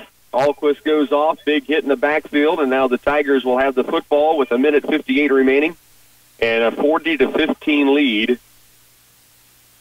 Both teams down to one timeout. I don't think we'll need them. Braden Ratliff, senior for the Tigers, into the game. Will be a wide out to the right side. Fun to see the seniors get a chance to play. Of course, Cam Osborne went down early with an injury, but these seniors have had some fun times. They'll look back on them more glowingly than they have much of the Friday nights they've left with losses this year. First down and 10. Glavin, handoff. Dylan Moon fights through, first down yardage. And with 1:50 left, that will move the chains. Let me say it for you, Chet. The Tigers move the chains again. Thank you very much. You said at the beginning of the second half, if we could say that phrase a lot, it would be good things for the Tigers, and it certainly has been. Needed to be the mantra, and it turned into the difference. 1:40 left, first and 10. Tigers have the football at their own 31-yard line. And they'll let the clock milk down as far as they can before they have to snap the football. Now 90 seconds remains in the game, and a 40-15 lead. Frederick in motion, handoff underneath. Moon again, banging his way forward. Shoot the Moon, going out in style. He takes it to the 40-yard line on his 18th birthday tonight. It'll be second down and just a couple left to go as they near the 40. We're down to 1:10 left in this game. 20 seconds on the play clock, 1:04 on the game clock. The Tigers up 40-15. A fun one here on a Football Friday for Clay Center. Ratliff, the wide receiver, right side. Hand off underneath, Moon again. And Dylan Moon, first down yardage to the 45-yard line, goes Moon. Zach Bollinger coming into the game on the offensive line now. That allows Dalton Brumfield to come off. Dylan Moon, 100 yards. 2 100-yard rushers tonight. And the senior, Dylan Moon, one of those two going out, as mentioned a moment ago, in style. And the Tigers have gone to the victory formation. 36 seconds left. They'll let it wind down to 25 or close to it. Now they take the snap here, and that should be the last time they'll have to snap it as the play clock gets set with 24, and they can let it wind down and celebrate the finish to their season. The Tigers are going to win this 40-15. Hugs on the field for the Tigers right now, and deservedly so. Trevin Shirley, Dylan Moon, two seniors enjoying the moment out around the 45-yard line. As the clock winds its way out, 40-15, Tigers win it here at Trinity. Stay with us. Postgame will be on the way right after this. Robbins Motor Company of Manhattan is a proud supporter of Tiger football. It's time for their Ram Power Days. Get to Robbins Chrysler, Dodge, Jeep, Ram, and Fiat. Come test drive the all-new 2019 Ram truck, the longest-lasting truck in America, now priced to move with Ram Power Days discounts and 0% for 72 months. Now is the time to buy. See their complete inventory online at robbinsmotors.com or come visit them on West Anderson in Manhattan. Good luck, Tigers. At Wilbur Ellis, we help wheat growers start strong and finish even stronger with healthier plants, higher yields, and maximized profit potential. I'm Kenny, and we have a three-way blend of seed wheat and multiple varieties with treatment options available for your field needs. We can build, blend, deliver, and even apply your wheat starter. Contact Wilbur Ellis to get the most acre after acre with field-tested solutions, personalized plans, and the right team of people to help you grow wheat that adds up to success. The quarterback counts on his O-line for protection in the pocket. In Clay Center, you can count on Farm Bureau agents Justin Tadman and Michael Hodges to protect your family's blind side no matter what life throws at you. We're there to handle all your auto, home, farm, life, and business insurance needs. Don't scramble around working with multiple insurance companies. Talk to Farm Bureau agents Justin Tadman and Michael Hodges today. Farm Bureau Life Insurance Company, Farm Bureau Property and Casualty Insurance Company. Truck drivers are the lifeblood of America. From bringing the crops from the field to the market, to groceries and raw materials. You can see semi-trucks moving America one load at a time. TSI Kansas is your local trucking company that's doing their part to keep America moving forward. If you're a driver looking for great pay and benefits, then you need to call 785-632-5183.